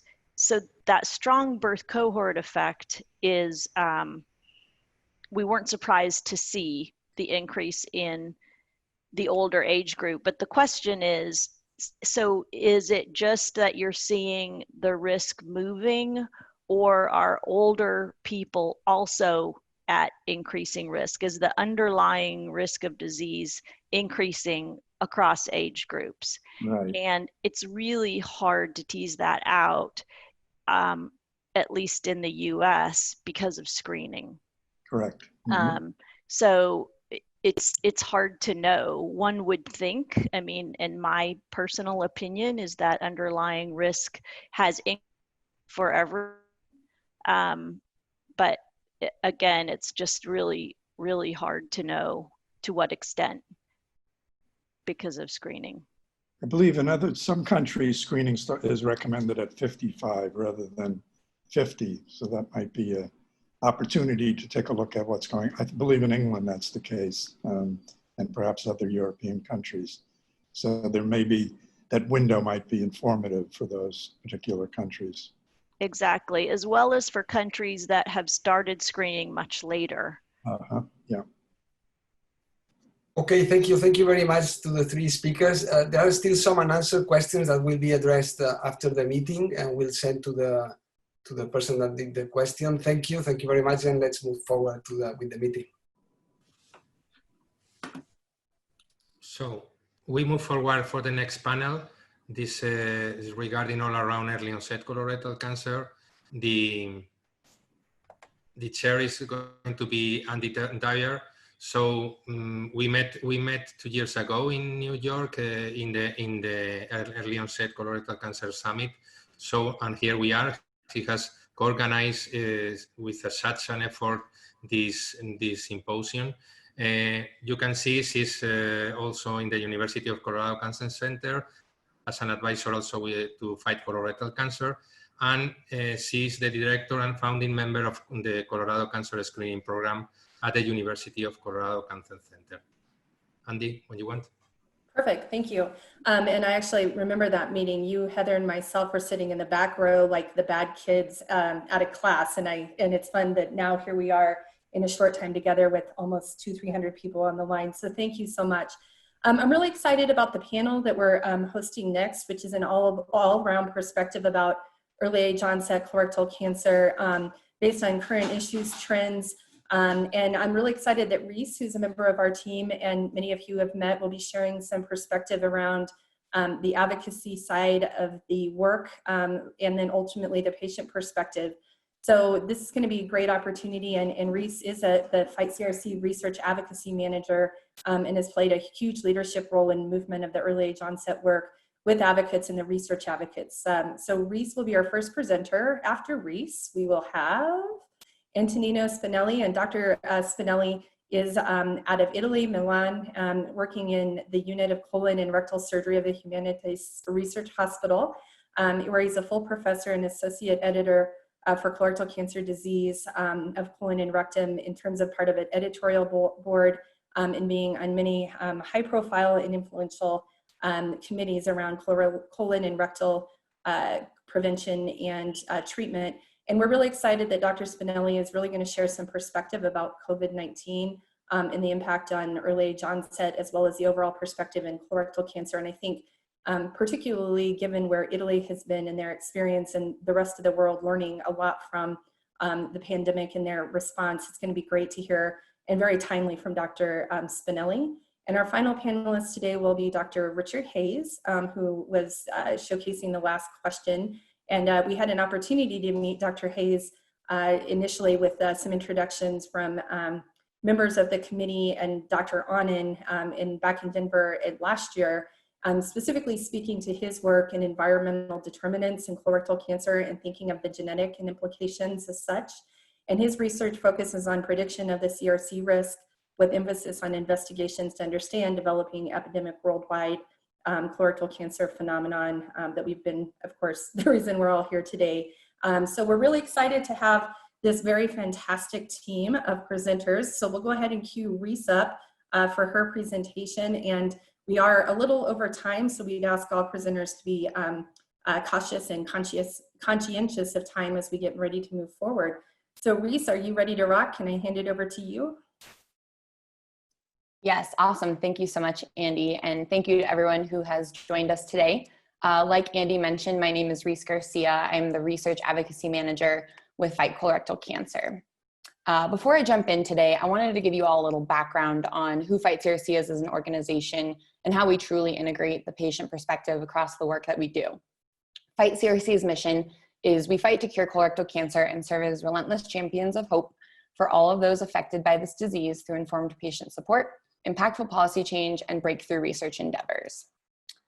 Fight Colorectal Cancer is a leading patient empowerment and advocacy organization in the US, providing balanced and objective information on colon and rectal cancer research, treatment, and policy. And you can always learn more about the work we do outside of early age onset at fightcolorectalcancer.org. I'd like to highlight 3 areas where Fight CRC heavily focuses our efforts on integrating the patient perspective. And first, we do this through patient education. So, for example, we tap into the community by holding focus groups with our patient community to inform our patient education materials. So anything you'll see on our website in terms of resources has really been vetted by this patient community, this caregiver community, And a lot of the work we do is informed primarily through them, and we make sure that it resonates with them and it's really something that will be valuable for them as they're going through this cancer experience. We also provide patient perspective on policy. So we amplify the patient voice both at the federal level on Capitol Hill, as well as through state level policy. And the whole goal is to ensure that legislators know the most pertinent issues and most relevant issues related to the colorectal cancer community. And then finally, we do this through research advocacy. So Fight CRC trains patient advocates to be the most knowledgeable patient voice at the research table. And the whole goal is that they're representing the collective patient experience in various aspects throughout science across the cancer continuum. I'd like to take a few moments to highlight this program just in a little more depth. I know we have a decent amount of research advocates on the call today, and they've really been integral to our work that we do in research as well as early age onset. So research advocates really began their experience through this initial RATS training, and this training provides both in-person and online opportunities for these advocates to really get a grasp on the science and the research, and we cover topics anything from prevention all the way through survivorship and everything in between, including clinical trials, biomarkers, genetics, and so forth. Many of our research advocates are sitting on prestigious and very well-known panels, including those with the Federal Drug Administration, the National Cancer Institute, as well as various IRBs and clinical trial designs, just to name a few. And then finally, our research advocates engage on work groups such as this early age onset colorectal cancer working group. And the whole goal through this program is that we truly are infusing that patient perspective and that collective experience throughout the research process. Today, I'd like to start out by discussing a timeline of early age onset CRC advocacy based on the work that's been done in this field. And I think it's really important to look across the years and see where we started and where we are now from the advocacy perspective. So 2011 was really the first year that we started the conversation around early age onset colorectal cancer. And then fast forward to April 2015, Fight CRC awarded its first early age onset colorectal cancer research grant to Dr. Noel de Miranda from Leiden University in the Netherlands. And I do believe I saw Dr. de Miranda's name pop up today.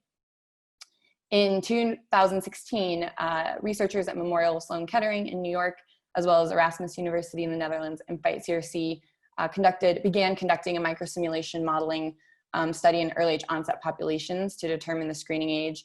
And then in March of 2017, Fight CRC held its early age onset panel discussion at Colon Congress. And I know we had a chance to hear from Dr. Anand earlier this morning as he described his experience at Colon Congress and really tapping into the patient needs and the community's voice at this time, and that being the impetus to start this work. And then fast forward a few months later, the American Cancer Society publishes some research showing that CRC incidence is rising in young adults. And this specifically looked at CRC mortality rates in adults 20 to 54 years old, which was led out by Becky Siegel, who we heard from just a few moments ago. In May of 2018, just a little under a year later, the ACS updated their screening guidelines and lowered the screening age to 45 based on findings from research and published modeling studies. And then in September of 2018, the President of the United States signed into law legislation enabling cancer patients going through treatment to defer payments on their student loans. And I include this because I think it's really important to see from a policy perspective what's happening in the field around the time that research is also informing this work.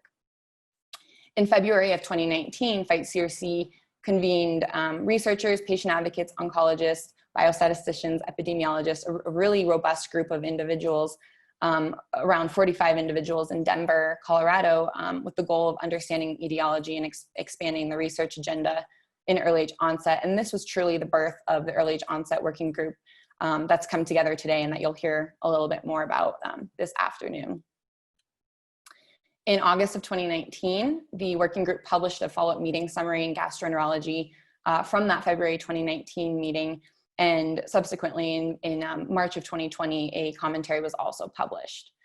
And that all leads us to today, June 2020, an international collaboration bringing together over 400 researchers, oncologists, and patient advocates to discuss the very pertinent issue of early age onset colorectal cancer. So now that I've provided a little bit of background on what's led us up to this point, I'd like to spend a little time discussing the challenges this younger adult community faces from their perspective. So just this past month, the Colorectal Cancer Alliance published a report showing that 54% of colorectal cancer diagnoses under the age of 50 were misdiagnosed. So you can see below some of the most common misdiagnoses, including 43% misdiagnosed with hemorrhoids, 17% misdiagnosed with anemia, followed by 12% irritable bowel syndrome, and shockingly, 11% were misdiagnosed with mental health issues. In addition, 75% of individuals saw 2 or more doctors until they were diagnosed, and nearly 20% were not diagnosed for 1 full year. Dr. Mary de Vera at the University of British Columbia and her researchers also showed that patients reported a loss of confidence and uncertainty going back to their provider after that initial misdiagnosis. And then similarly, other misdiagnoses included constipation, hemorrhoids, IBS, and anemia. Early onset colorectal cancer is already characterized, as we know, by a more advanced stage at diagnosis. And considering that half of early onset patients have neither hereditary or family cancer syndrome, this could be in part due to misdiagnoses and a lack of screening, as we all know. Although these symptoms are not unique necessarily to early onset patients, it's important to highlight some of the most common symptoms that this cohort faces, which include blood in the stool, abdominal issues, so discomfort and pain, as well as fatigue. And I think this really brings awareness and light to what these symptoms are, especially prior to diagnosis.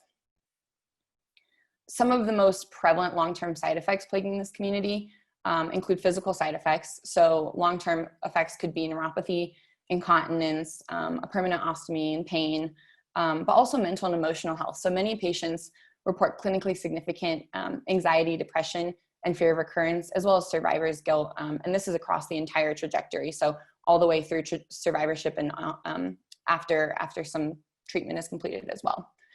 In terms of financial effects, patients may be deeply impacted, not only by the cost of their medical treatment and getting to their treatment, as well as medications, but also by the cost of living, losing their job, caring for young children. So there's also a social cost that plays into this as well. And then unique to younger adults, there's also a fertility component. So infertility or early menopause can also be a side effect.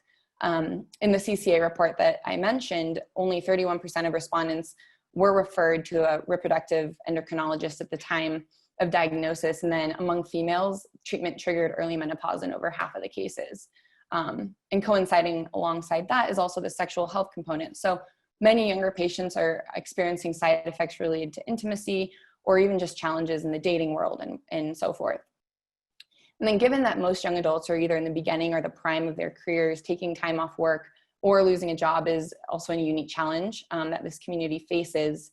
And I'd like to point out that these long-term side effects are not siloed. So for example, fertility can affect mental and emotional health just as much as physical side effects can affect mental and emotional health, whereas physical side effects can also affect career and finances and whatnot. So when we address the survivorship needs of this community, it's important to think in a holistic and multifaceted approach and understand that all of these things are play together. Finally, I would like to spend some time highlighting some opportunities that I see in terms of early onset from the patient perspective. So these include the opportunity to advocate and making connections. We hear very often from our young adult community that it's not uncommon to have to fight for a colonoscopy. In the report by Dr. Mary de Vera, one patient reported having to take a picture of the toilet to show that to their provider that there was indeed a lot of blood in their stool. So advocating for oneself as well as family and friends is critical to ensure that this community and their community are getting the care that they need. Similarly, there's power in making connections. There's power in sharing stories, connecting with others, and having that sense of belonging. Oftentimes we hear from our community that when they go to their treatment or to their oncologists, they don't really see anyone who looks like them or anyone who's younger in that setting. So having this connection and having this ability to swap stories is really powerful and unique. There's also opportunities in terms of provider education and shared decision-making.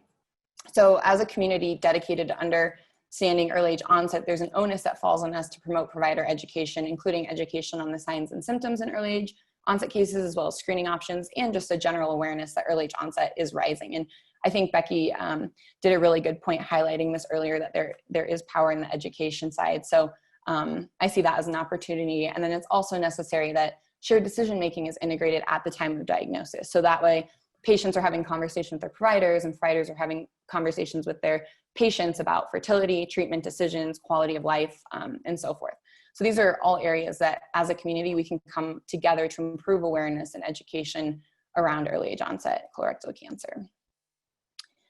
Before I wrap up for the day, I'd like to end with this picture from the February 2019 meeting. On the far left is Violet Kuchar, who's diagnosed at the age of 31. Next to her is Jessica Martin, who's diagnosed at 38. Next to her is Kurt Pessman, who's diagnosed at 40, and then Karen Whaling, who's diagnosed in her early 50s. Unfortunately, since the time of the working group meeting in 2019, we lost both Violet and Jessica. So we're not only hearing the sense of urgency from our community, but we're truly on the front lines of it. And as an organization committed to our patient community, we'll continue to push this work ahead because lives truly depend on it. And we thank each of you on the line and each of you presenting today for your tireless efforts and commitment to our patient community in understanding the early age rise in incidence, and we'll continue to fight in honor of those who have lost their lives, as well as those who are currently within our community and caring for our community as well. So with that, I thank you for your time, and I will hand it back over to you, Andy. Awesome, Maurice. Thank you so much. So Dr. Spinelli, we'll go ahead and have you bring up your slides, and while Antonino is doing that, Maurice, just a couple of quick questions. I think that Samir Gupta had a really good comment about what can we do to arm our patients in terms of having some discussions, and then what questions do they need to ask, and I think you can see that in the chat. Any advice you would give to clinicians about resources or how Fight CRC or others are going about that? Yeah, and I'm actually pulling up Samir's point now. I think, you know, leveraging advocacy organizations and leveraging the stories in the community is a really strong way for patients to approach their provider and really, you know, show that this is occurring, and then having that power to advocate for oneself is really important as well. I think from the provider perspective, you know, educating other providers and really getting involved in these type of conversations is critical to ensure that those who maybe do not know that there's a rise in early age onset are made aware of it, so that way when they are presented with a young patient, you know, they don't blow it off as hemorrhoids and they're not part of that 54% misdiagnosis. So I think it's a great question. Great, and we can go ahead and share information about some of the resources that have been developed for patients and support, and thinking about how to have that conversation, and really love the comments. And I do want to say that Kurt Pessman, who is also in the photo as well, and I think Reese introduced and talked a lot about the advocacy and intimacy issues, and not to seem ageist, but the issues are often important for even people beyond, or in addition to those who are younger than 45, and a lot of the issues I think that you mentioned, we are thinking about the audience overall. So this is great conversation. We'll continue on with this discussion. Thank you, Reese, for a phenomenally great conversation, and the shout out from Noel for the funding to support the work in terms of the advocacy component as well. So Antonino, I am going to hand it over to you to continue on in our panel. So thank you very much, Andrea. And I would like to thank you all for organizing such a fantastic afternoon of going deeper into this fascinating and very important topic. So when I first got this request from Jose, I was really thinking and concentrating how to find something to say, connecting very well or with something that makes sense, COVID-19 and early onset colorectal cancer.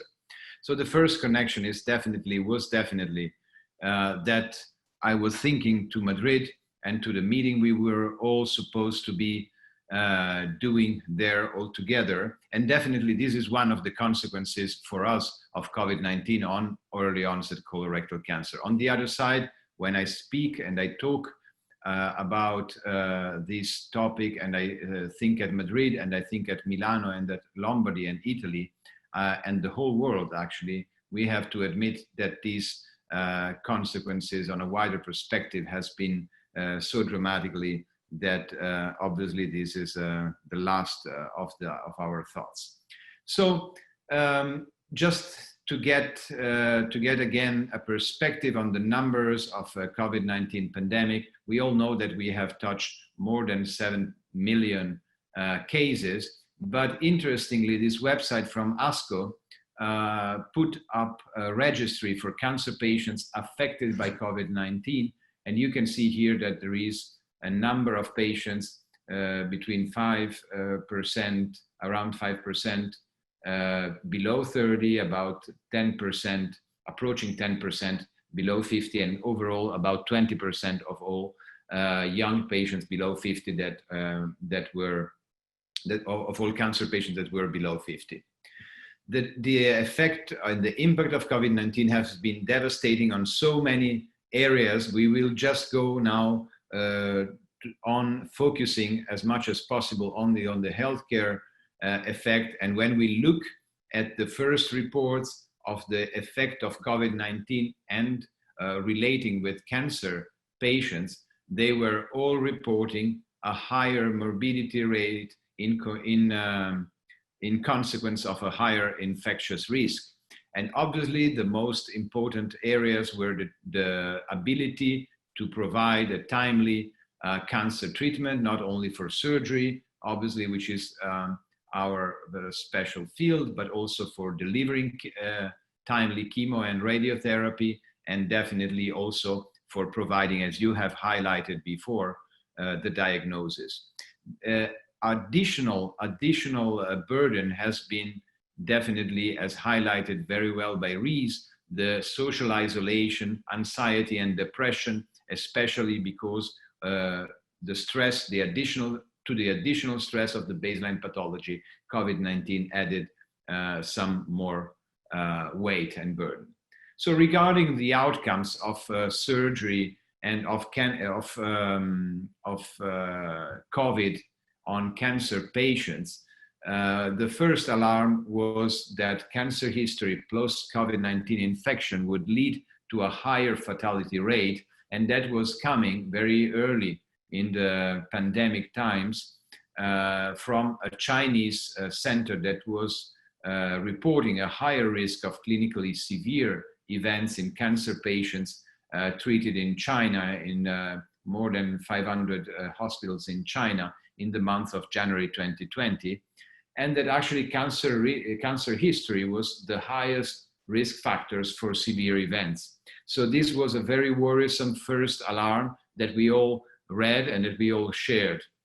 A second alarm was coming from New York, where later on it was reported that there was a significantly higher fatality rate in COVID-19 cancer patients if compared to the rest of all New York cases of COVID-19. So that was a second important alarm, and that was also the distribution in age groups, as you can see here. And we can say that the third alarm, specifically related with surgery, has been published about 10 days ago on The Lancet in a paper, in a collaborative paper that was reporting that patients undergoing surgery with a perioperative infection of SARS-CoV-2, perioperative means that some of the patients got COVID and were operated even with COVID, with preoperative diagnosis of COVID, and some of them developed the COVID after surgery. But what is the message of this is that all the operated patients got an overall incredibly and unacceptably high mortality rate of, at 30 days, of about 24%. And if pulmonary complications occurred, then the mortality rate was as high as about reaching 40%. So that were three alarms in terms of cancer, and this last one related with surgery. So this is a paper coming, published a couple of weeks ago from our department that comprises all of the biggest referral centers for oncologic surgery in Italy, so not only our department, but overall. and showing very clearly how there was an incredible reduction of surgical procedures for tumors, even if tumors and oncologic surgery was actually considered to be one of the few areas actually together with emergency surgery in which surgery should not have been stopped. But the price, why oncologic surgery does not have to be stopped, because the price of stopping cancer care is very well known, very well studied. There is also a price in delay, and this is known that there is a 3 to 10 years decrease in survival if the colorectal cancer starts the treatment more than 90 days from the diagnosis. It is also demonstrated that the ideal timing for surgical resection of colorectal cancer is between 3 and 6 weeks from diagnosis. And in this situation in which surgery could not be given to all patients that were needing it, it has been proposed to go for alternatives to radical surgery. This only has to be considered in very, very selected, very early or very advanced disease cases in very selected patients, but definitely, to our opinion, this should not be proposed to young cancer patients as early onset colorectal cancer patients are. Furthermore, regarding oncologic colorectal surgery, we just have got accepted a paper in the BJS, in the British Journal of Surgery, reporting our experience. We just compared our results because we were one of the few hospitals that were allowed from the government of Lombardy, which is it's our region, and it's one of the most heavily affected areas in Europe and actually in the world by COVID. We were given the task to continue together with other 2 hospitals the oncologic care. So we have been going on operating colorectal cancer in this time, and especially in the worst 5 weeks, we analyzed our data and we went back to the year before, trying to compare our results to see whether we also experienced the same higher morbidity and infection and worse results. So short-term outcomes of the 2 groups were actually absolutely not different one from each other. We didn't have more infectious cases, we didn't have more mortality, we didn't have more reoperation, we didn't have more readmission. We have to say that our hospitals from the very beginning of the crisis put in place a very strict COVID-free pathways for cancer patients that definitely explains this difference. But the message here is that also regarding the use of the approach and of the type of surgery, laparoscopy, we want to give a message that we should be aware of the potential increased risk given by the pandemic, but we should not compromise on quality, and especially in this subgroup of early onset colorectal cancer patients that we are talking about today. So how did we do this? Which was the policy? Here you can have a look.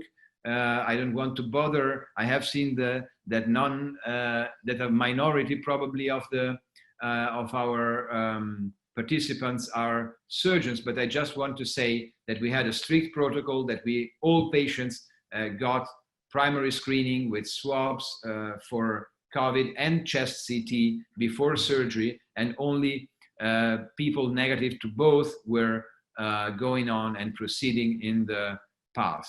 Another important concept that we were not used to use in oncology is to prioritize even oncologic cases, and so going on to operate and only the ones that had the higher oncologic priority according to the criteria that you see in these slides, and trying to ensure a COVID-free pathway to those patients that we operated.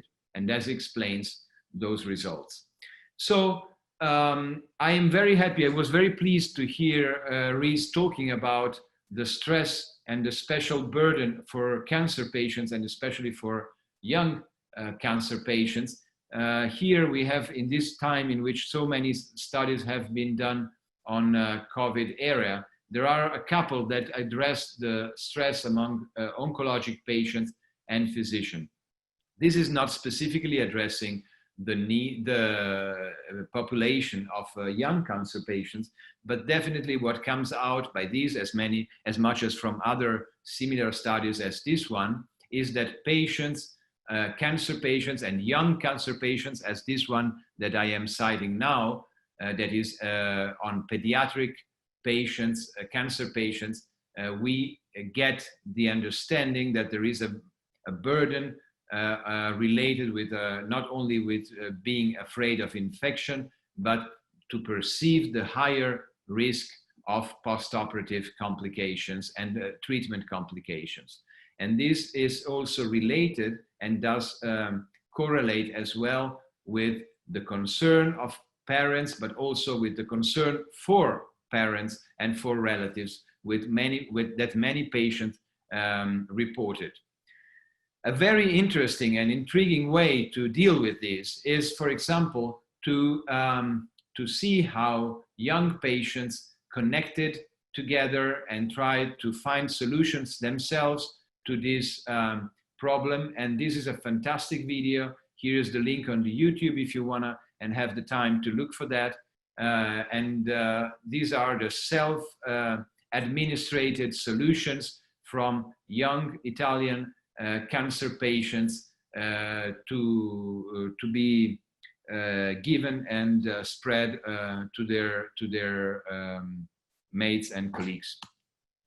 So we tried, because I knew that I was going to give this talk, I actually went through our months of care over the pandemic times, and we have the privilege to serve 10 patients with early onset colorectal cancer during these few weeks. These are the demographics of the patients. The majority of them had rectal cancer, as you see here, because that's what we see the most. That's the way by which they were approached. And we also have included here 4 patients that had in these weeks their neoadjuvant treatment or their systemic chemotherapy for metastatic colon cancer. Why? What did we do with these patients? We tried to investigate their perception of the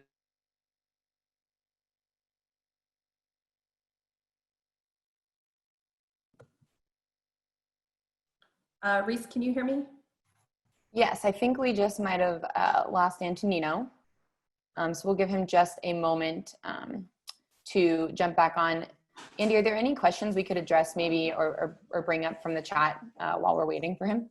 Yeah, so I think when Antonino comes on, I'm interested in, from a clinician standpoint, I think where from the information we're learning and knowing that we might be in sort of a settling phase of COVID-19, but see some spikes, particularly the area for where we're moving in terms of looking at mobilizing ourselves and what we've learned from this acute phase, so we can go into that.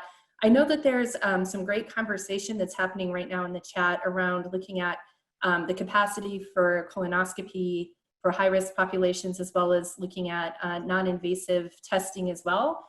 So we can get to that. It looks like there's some good discussion about that capacity, but it looks like Antonino is back. Thank you. I don't know what happened to my line, but definitely it's a problem here. Anyway, I go back. I hope that you can see in a second my slides again. Sure. Yep. Bring it back. Perfect. We can see it right there.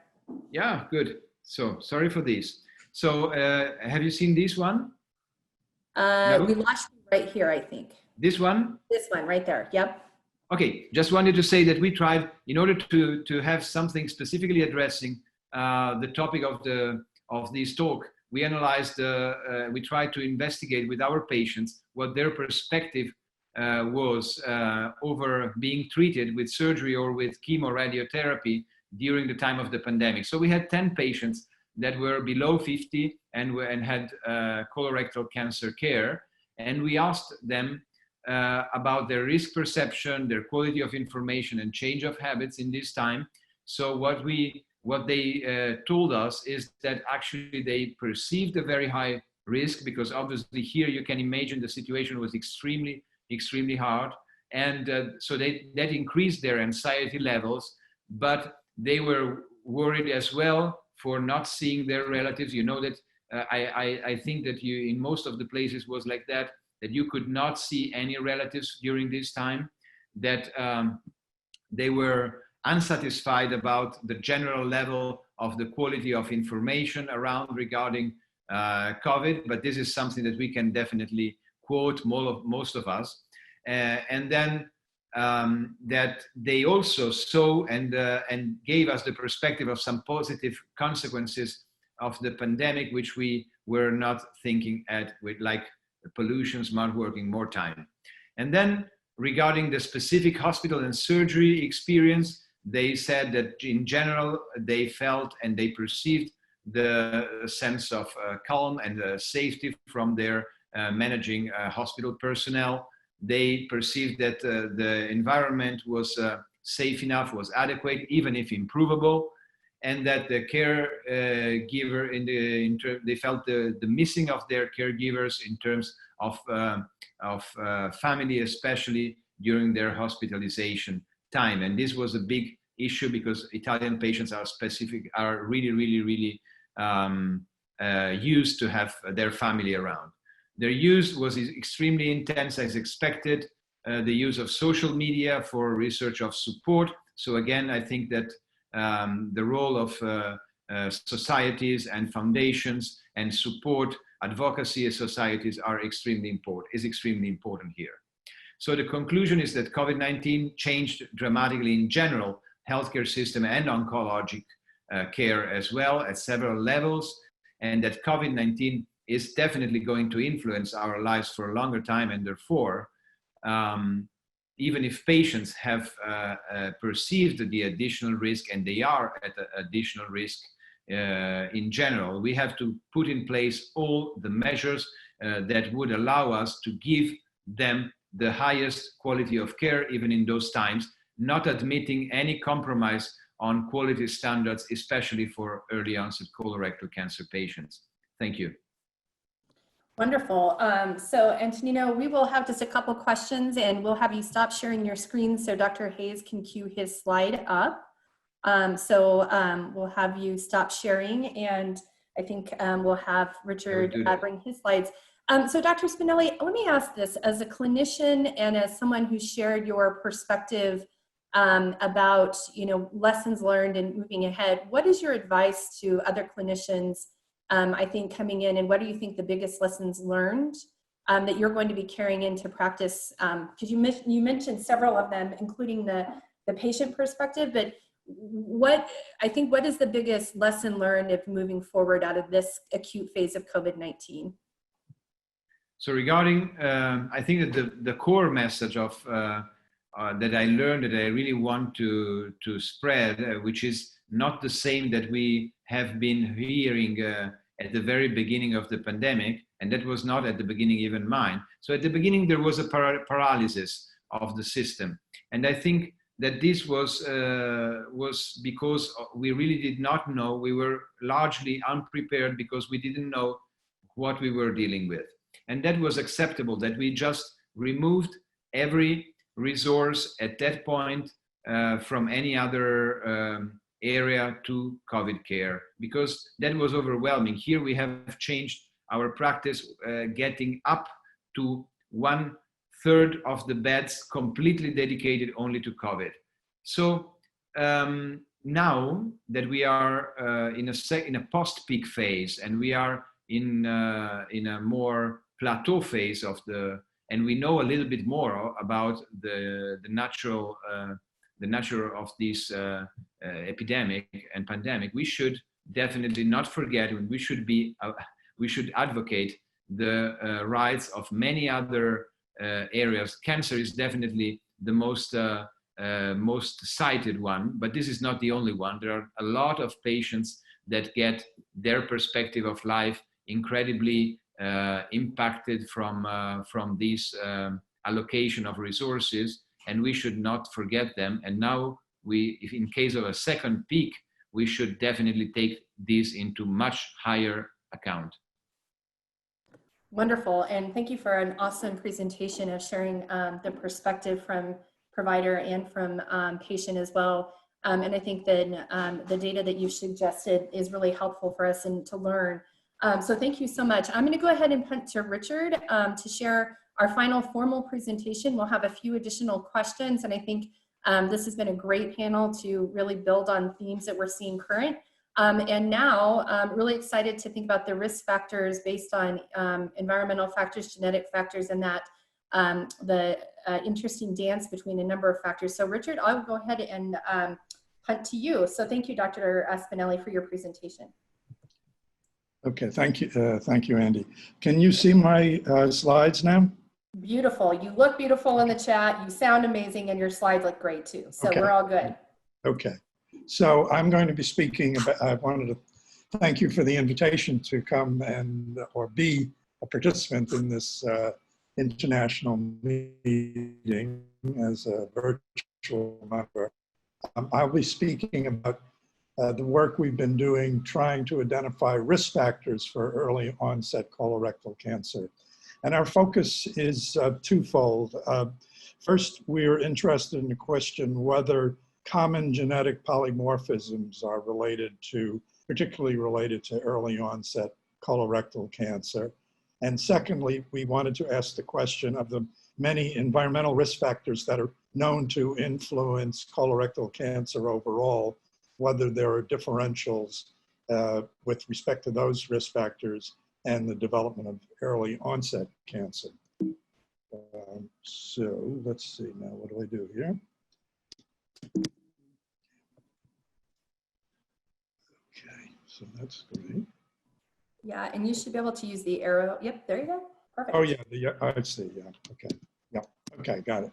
Yeah, so this is basically repeating what Dr. Siegel told us. We'll go through this quickly, that there's an increase in colorectal cancer occurring, as we've been discussing.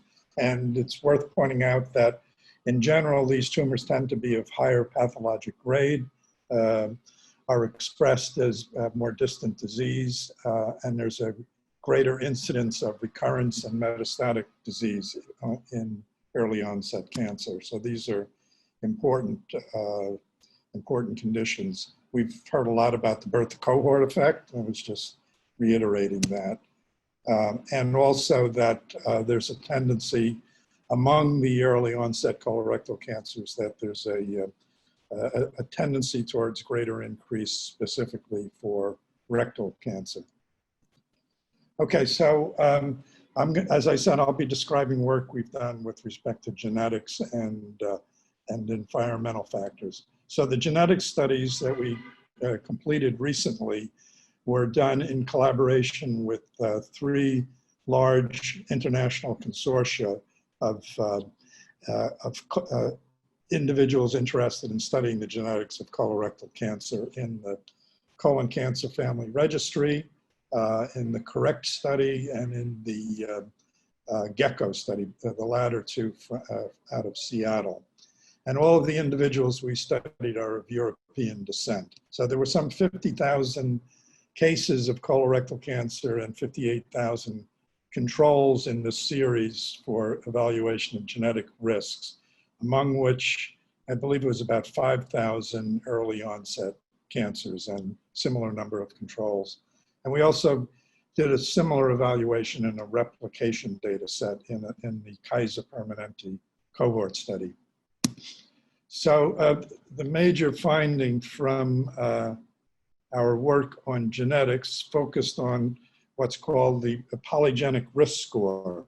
So in work that's been done over the last 10 years on genetic factors associated with colorectal cancer, beyond the high penetrance pathologic variants that Heather described, there are about 100 other regions of the genome that have an association with colorectal cancer, although each individual region has a small effect. When you add up across all of these different single nucleotide polymorphisms, 95 of them, and create a polygenic risk score, you can see that with increasing level of the polygenic risk score, the quartiles on the y-axis, that there's an increase in risk for colorectal cancer, both among individuals that are greater than 50 years of age, the red dots, and less than 50 years of age, the green dots. And this is particularly true among the larger number of individuals who report a negative first-degree family history of cancer. You can see there's a smooth dose response for both of these groups. And we think importantly that the measure of risk, the penetrance of these polygenic risk scores appears to be stronger for early onset than for late onset cancer. That's in the negative first degree family history group. In those who have a positive family history, both early onset and late onset show associations with this genetic score, but the distinction between the differentials for early and late onset are not all that clear, which is understandable, as many of these people would have the variants that Dr. Hempel was describing.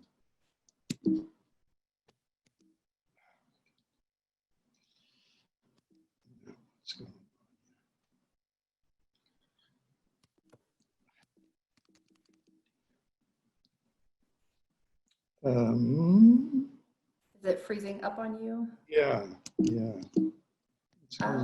Let's see. You may have to actually click on the slide itself if you're able to do that. Click on what? The actual slide. I don't have a mouse. I'm doing all of this with my, oh, here we go. There we go. Okay. I know mine does that sometimes too, Richard, so I feel your pain. There you go. Okay. One more. So, there we There go. you go. Okay. And just briefly, we replicated these findings in an independent data set. I won't belabor that point at this for now. For genetics and early onset colorectal cancer, these investigations showed that PRS was more strongly associated with early onset than late onset cancer. And to date, this is really the first large study investigating this question. So this raises the point, genetics is not changing over time for the most part. So this, although these findings are perhaps important, they don't really directly address anything to do with increases in risk over time, as was discussed earlier on. So we're now interested in combining this genetic information with information about environmental risk factors. And that we've done, we're busy with this work now, and I'll show you preliminary data from it. We've used these information from these 3 cohorts that I just described.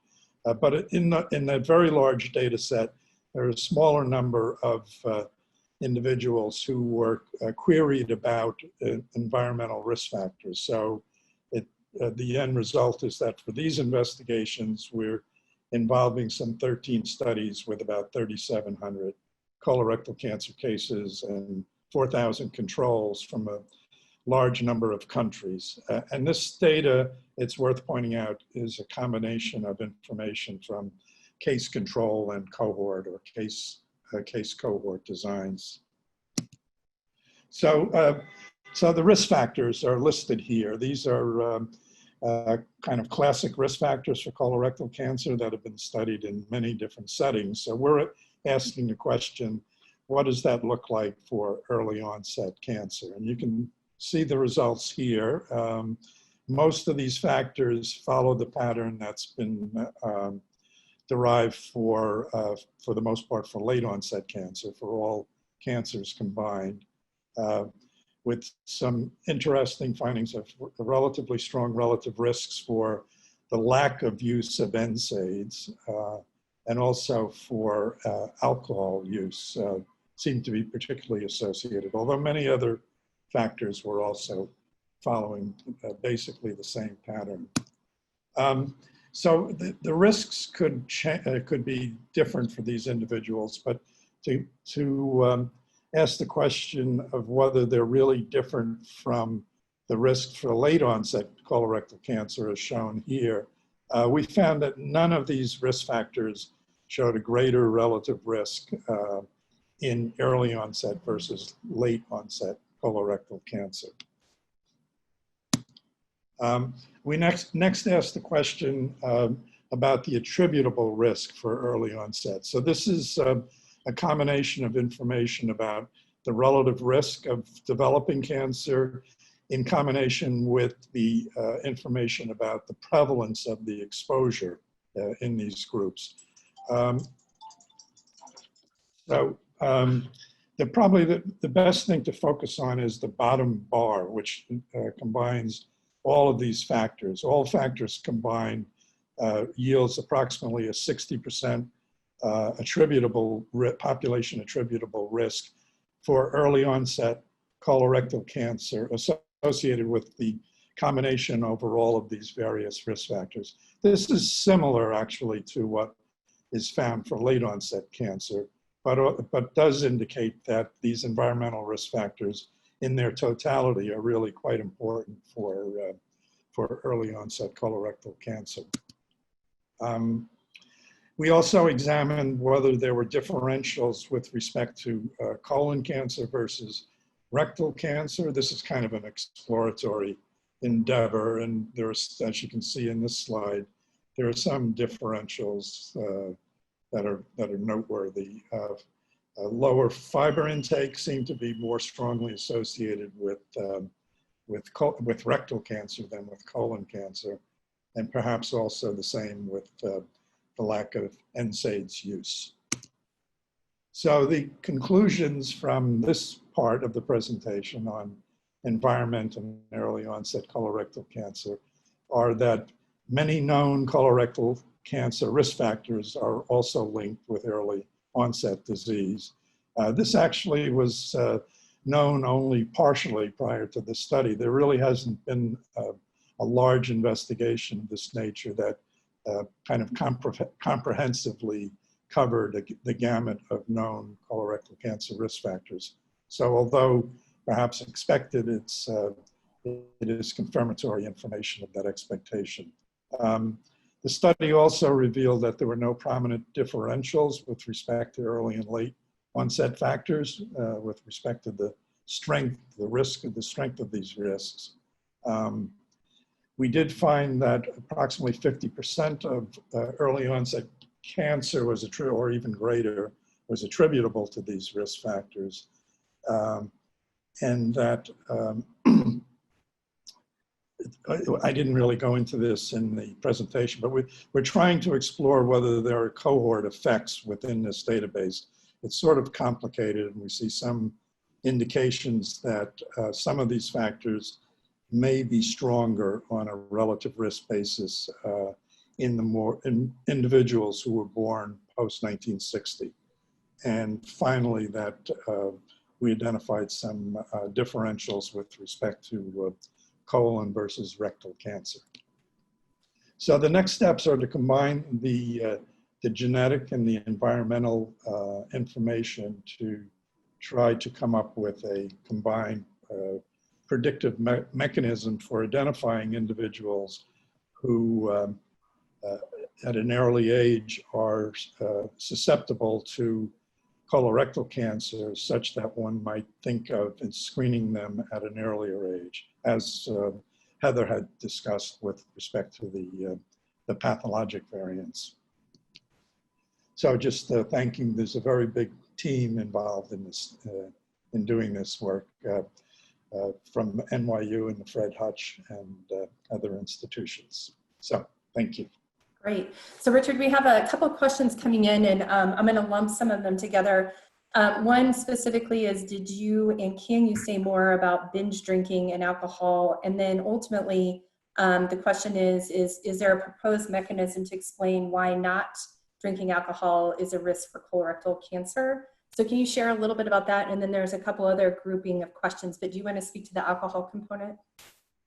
Yeah, well, first, we didn't have information about binge drinking in this analysis, and that's I do work in head and neck cancer, and that's an important. It's something that one wants to look at carefully. It's not only sort of the average amount, but sort of the patterns of consumption could have an influence. But we didn't have that kind of detailed data in this investigation. The observation that the absence of alcohol consumption and the higher levels of alcohol consumption are both related, kind of a U-shaped curve with the early onset colorectal cancer is interesting. The general thought about these kind of U-shaped curves with respect to factors such as alcohol use is that the higher level intake may be a causal association, whereas the absence of intake may have something to do with other factors that are being selected for among individuals who abstain altogether from alcohol use. So that it's not, this isn't certain, but this is the speculation that that probably has something more to do with other factors, perhaps with the fact that a number of these individuals are already sick. This is a case control. Much of it is case control data, so that could be a confounding effect there. Good deal. So the question, I think this one should be pretty straightforward. What was the time frame that these individuals were reporting behaviors? For example, was it an average intake frequency over the last 12 months, or how did you capture the data that you're reporting upon? Yeah, it's also a good question. This is a combination of many studies that were put together, so each protocol was slightly different. But the typical pattern of these types of investigations in epidemiology are to inquire about exposures in adulthood at the very least, and very often just within the, say, 5 years prior to case diagnosis in a case control study. It does raise, I think, you know, this is one of the things that where this kind of work needs to go now is really towards more life course investigations where people are queried about their behaviors throughout the life course. So someone is 45 years of age at diagnosis, what was their alcohol pattern or NSAIDs pattern at 15 years of age, 25 years of age, and so forth, to really tease these kinds of temporal effects out. Okay, and we'll do one more, and then in the interest of time, I'm going to actually have you, Richard, maybe look in the chat and share specifically about some of the others, just because we're real short on time. But Jose and I are going to talk a little bit about opportunities to continue the conversation as soon as Richard's presentation comes to an end. And I'll say a final words about the panel, and then we'll scoot. But Richard, can you comment on the role of the epigenetic in utero risk modifying factors in early age onset colorectal cancer? And then Andrew, I see your questions, but we'll have Richard connect with you online. But the final question again about the in utero modifying risk factors. Yeah, that's it's an interesting question, which my study did not address whatsoever. So this is, you know, for further research, what are the in utero potential in utero risk factors for early onset colorectal cancer? We didn't, the studies that I combined in this analysis, these kinds of questions simply were not, you know, at the forefront at that time. So new studies need to be done to address that. Okay, wonderful. So there are some additional questions that are popping into the chat that we will continue this on. I just want to say this was a fantastic panel. I think, Richard, one of my questions is also, given where we are with stress factors, oxidative pieces moving ahead, how do we look at stress moving ahead, especially with COVID-19, if there's ways to consider that? I know it's been something that's considered in terms of all the other factors, which we don't have to go into today, but I think building off of some of the themes that we've heard around Dr. Spinelli's connection around the patient and provider connection and what's happening with the COVID-19 response and clinically how we're moving and how we're managing, as well as some of the factors I think that Fight CRC and Reese had talked a little bit quickly about in terms of general population, but ultimately some of the information we've heard from patients as well as the response is something that's for us to consider moving ahead.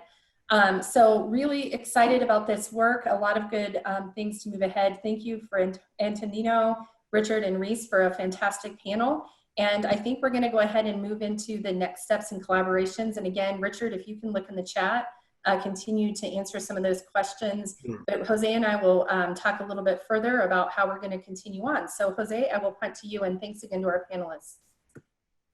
So thank you very much, Andy. Thank you all of the speakers, because I think this symposium has been a great opportunity to update the knowledge of early onset colorectal cancer. So the idea is not only that, but also to evolve and then to make this as a start point to collaboration worldwide. So we are going to present the efforts that we have planned to develop in the next few months until the next year edition. So Andy, do you want to continue? Sure, absolutely. So as noted, Fight Colorectal Cancer has been very engaged from an advocacy front. We shared the perspective policy. And then in Denver last year, building off the work of the National Colorectal Roundtables, research discussions, and the Colon Cancer Foundation's work around convening and having some discussions in the area around where should we go and what should we do. In Denver last year, we held a convening of about 40 folks to talk about etiology and how are we going to really study the causation. And that's one area that we really started to grow the interest area. And coming out of that, there was some interest in actually growing, not just from a one-day meeting where we really looked at causation and etiology and what people should be considering for research, but how could we grow an early age onset work group focusing around research and the like. So February of 2019 till today, that group moved from about 40 folks, from 3 or 4 individuals from international countries or international group, to being over 100 individuals now, about a year and a half later, who also represent the United States and mostly Western European countries, with 4 or 5, or I think probably 5 to 10 participants joining in from beyond the US. And we've really grown to engagement around some specific work around etiology, looking at developing common metrics. How do we look at having meetings like today to study research causation, different research questions? How do we really help move the needle with everyone working together? But in addition, there was some discussion around how do we continue to build out the clinical and public health response, which we've heard a bit today, and then ultimately thinking about opportunities for practice-based research, where we do have some opportunity with the patients and the folks that we're already working with. Are there ways that we can start to identify symptom management, better opportunity for studying causation, or better ways to identify patients for screening and the like? How could we really come together to build some cohesion around this work? So this group that again started in about, that came together as a research group around one focused question in a one-day meeting, really has blossomed into about a 100-person consortium. And we're really interested in talking about how do we grow that further, and how do we really make that more of an international perspective. And so Fight CRC is very much committed to that. So what I want to say is that we've seen, even in this short period of time, that the National Cancer Institute, the DoD, as well as the CDC and other program partners have been very engaged in the work, been very engaged in the discussion, and I think it's helping flavor some of what's happening in terms of research opportunities as well as resource building in this area. So we'd really like to continue to build this work out. Next slide. And I think that part of the work that's coming, and Reese had mentioned this as well, is that not only is it about the convening and then ultimately delivering specific work products and the like, we're really contributing to the peer-based literature as well as finding some common ways for us to move ahead. I think the work groups that we're proposing and the strategy that we're thinking creates an opportunity for everyone to really elevate the work. So we know that for grant proposals and some of the resources, it might be competitive amongst academic agencies, other groups and the like, but what we're talking about is building common elements in pipeline to provide opportunities to give quality research and all for the opportunities for everyone to move in the same direction, and not just from the US at this point.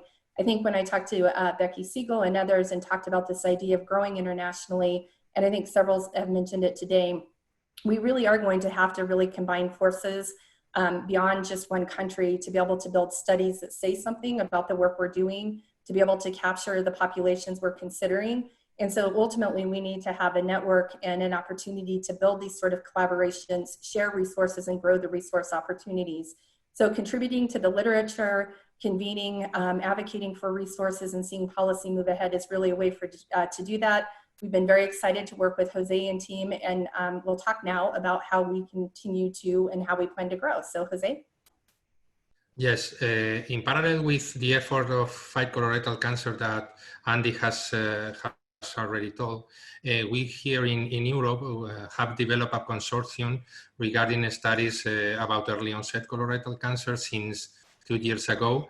And currently we are building up a worldwide consortium in different continents from Asia and Australasia, South America, also United States and Europe. So the idea is put together the working group from Fight Colorectal Cancer with our consortium regarding early onset colorectal cancer.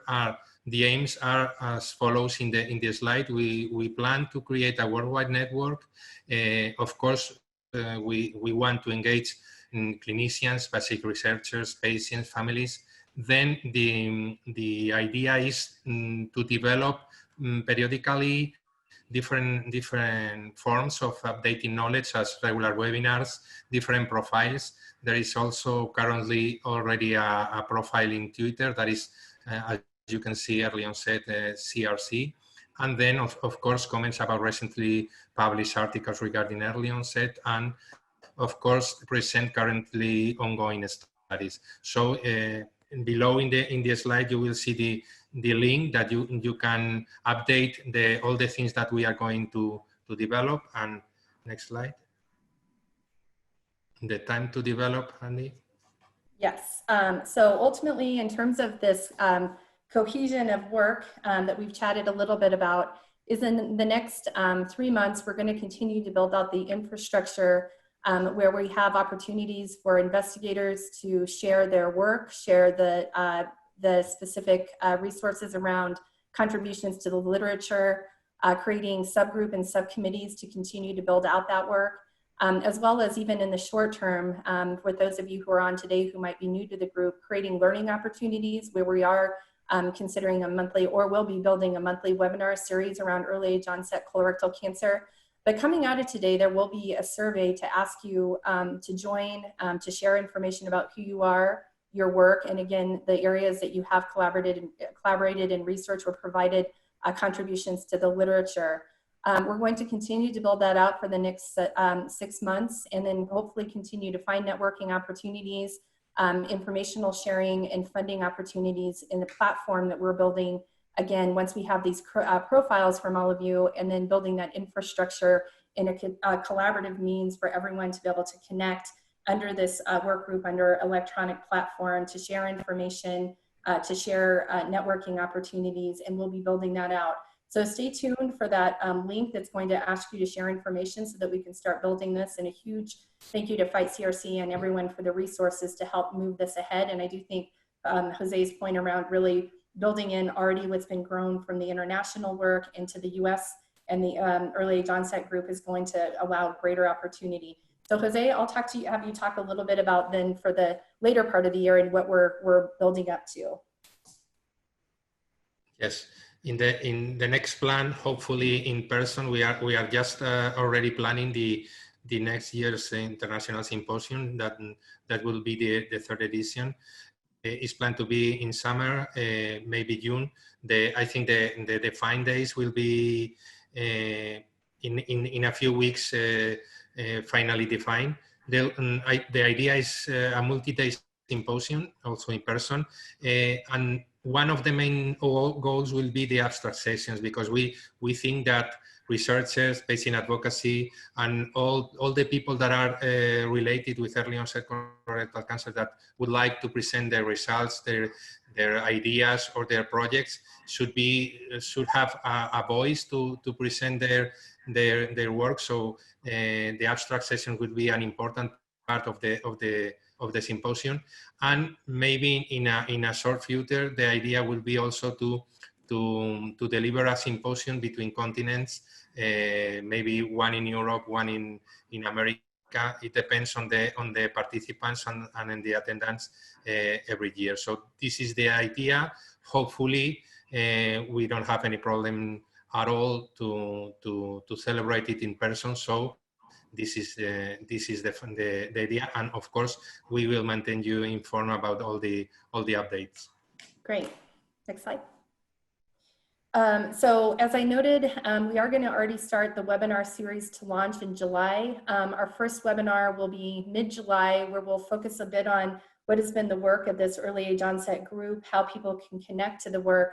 And then moving forward, many of the participants who were going to be formal speakers at our Madrid meeting this year, who were unable, will be invited to speak and share perspectives. And I do think that we had great questions today from many of the presentations. So we'll continue on with the conversations and think a little bit about then how the different topics or areas really plug into opportunities for us to build specific resources, build work groups, build instruments and tools. And again, I think with Fight CRC's ability to advocate and to do policy work, maybe inform those pieces, as well as I think what's come out today, even better programs built for patients, survivors, and then really thinking about what resources can we give to the provider or to the patient community moving ahead. So there will be more following about this series, and this has been fantastic to have all of you engaged, but the idea is that it doesn't stop today. We want to continue that great work. So you will have the webinar series coming, as well as I noted this SurveyMonkey link. So we moved this title of this from "Are you interested into joining us?" into "Join us." So it's a command. It's something we want you to do. But again, I think we do need this worldwide representation if we're going to tackle early age onset and many of the scientific communities, as well as much of the support that's needed. This has to be an international approach. So next slide. Oh, Jose. So finally, we would like to thank you, of course, all the attendees, the speakers, the chairs. Also, I think if you have attended chat that it was in the Zoom, it was so interesting, the conversation. Also in Twitter has been a lot of conversation regarding this symposium. We would like also to thank the other following organizers: Professor Damián García Olmo from Madrid, Professor Rogelio González Sarmiento from Salamanca, and Dr. Miguel Urioste from Madrid, and also from Fight Colorectal Cancer, Sherin Worrell and Devin Hyde.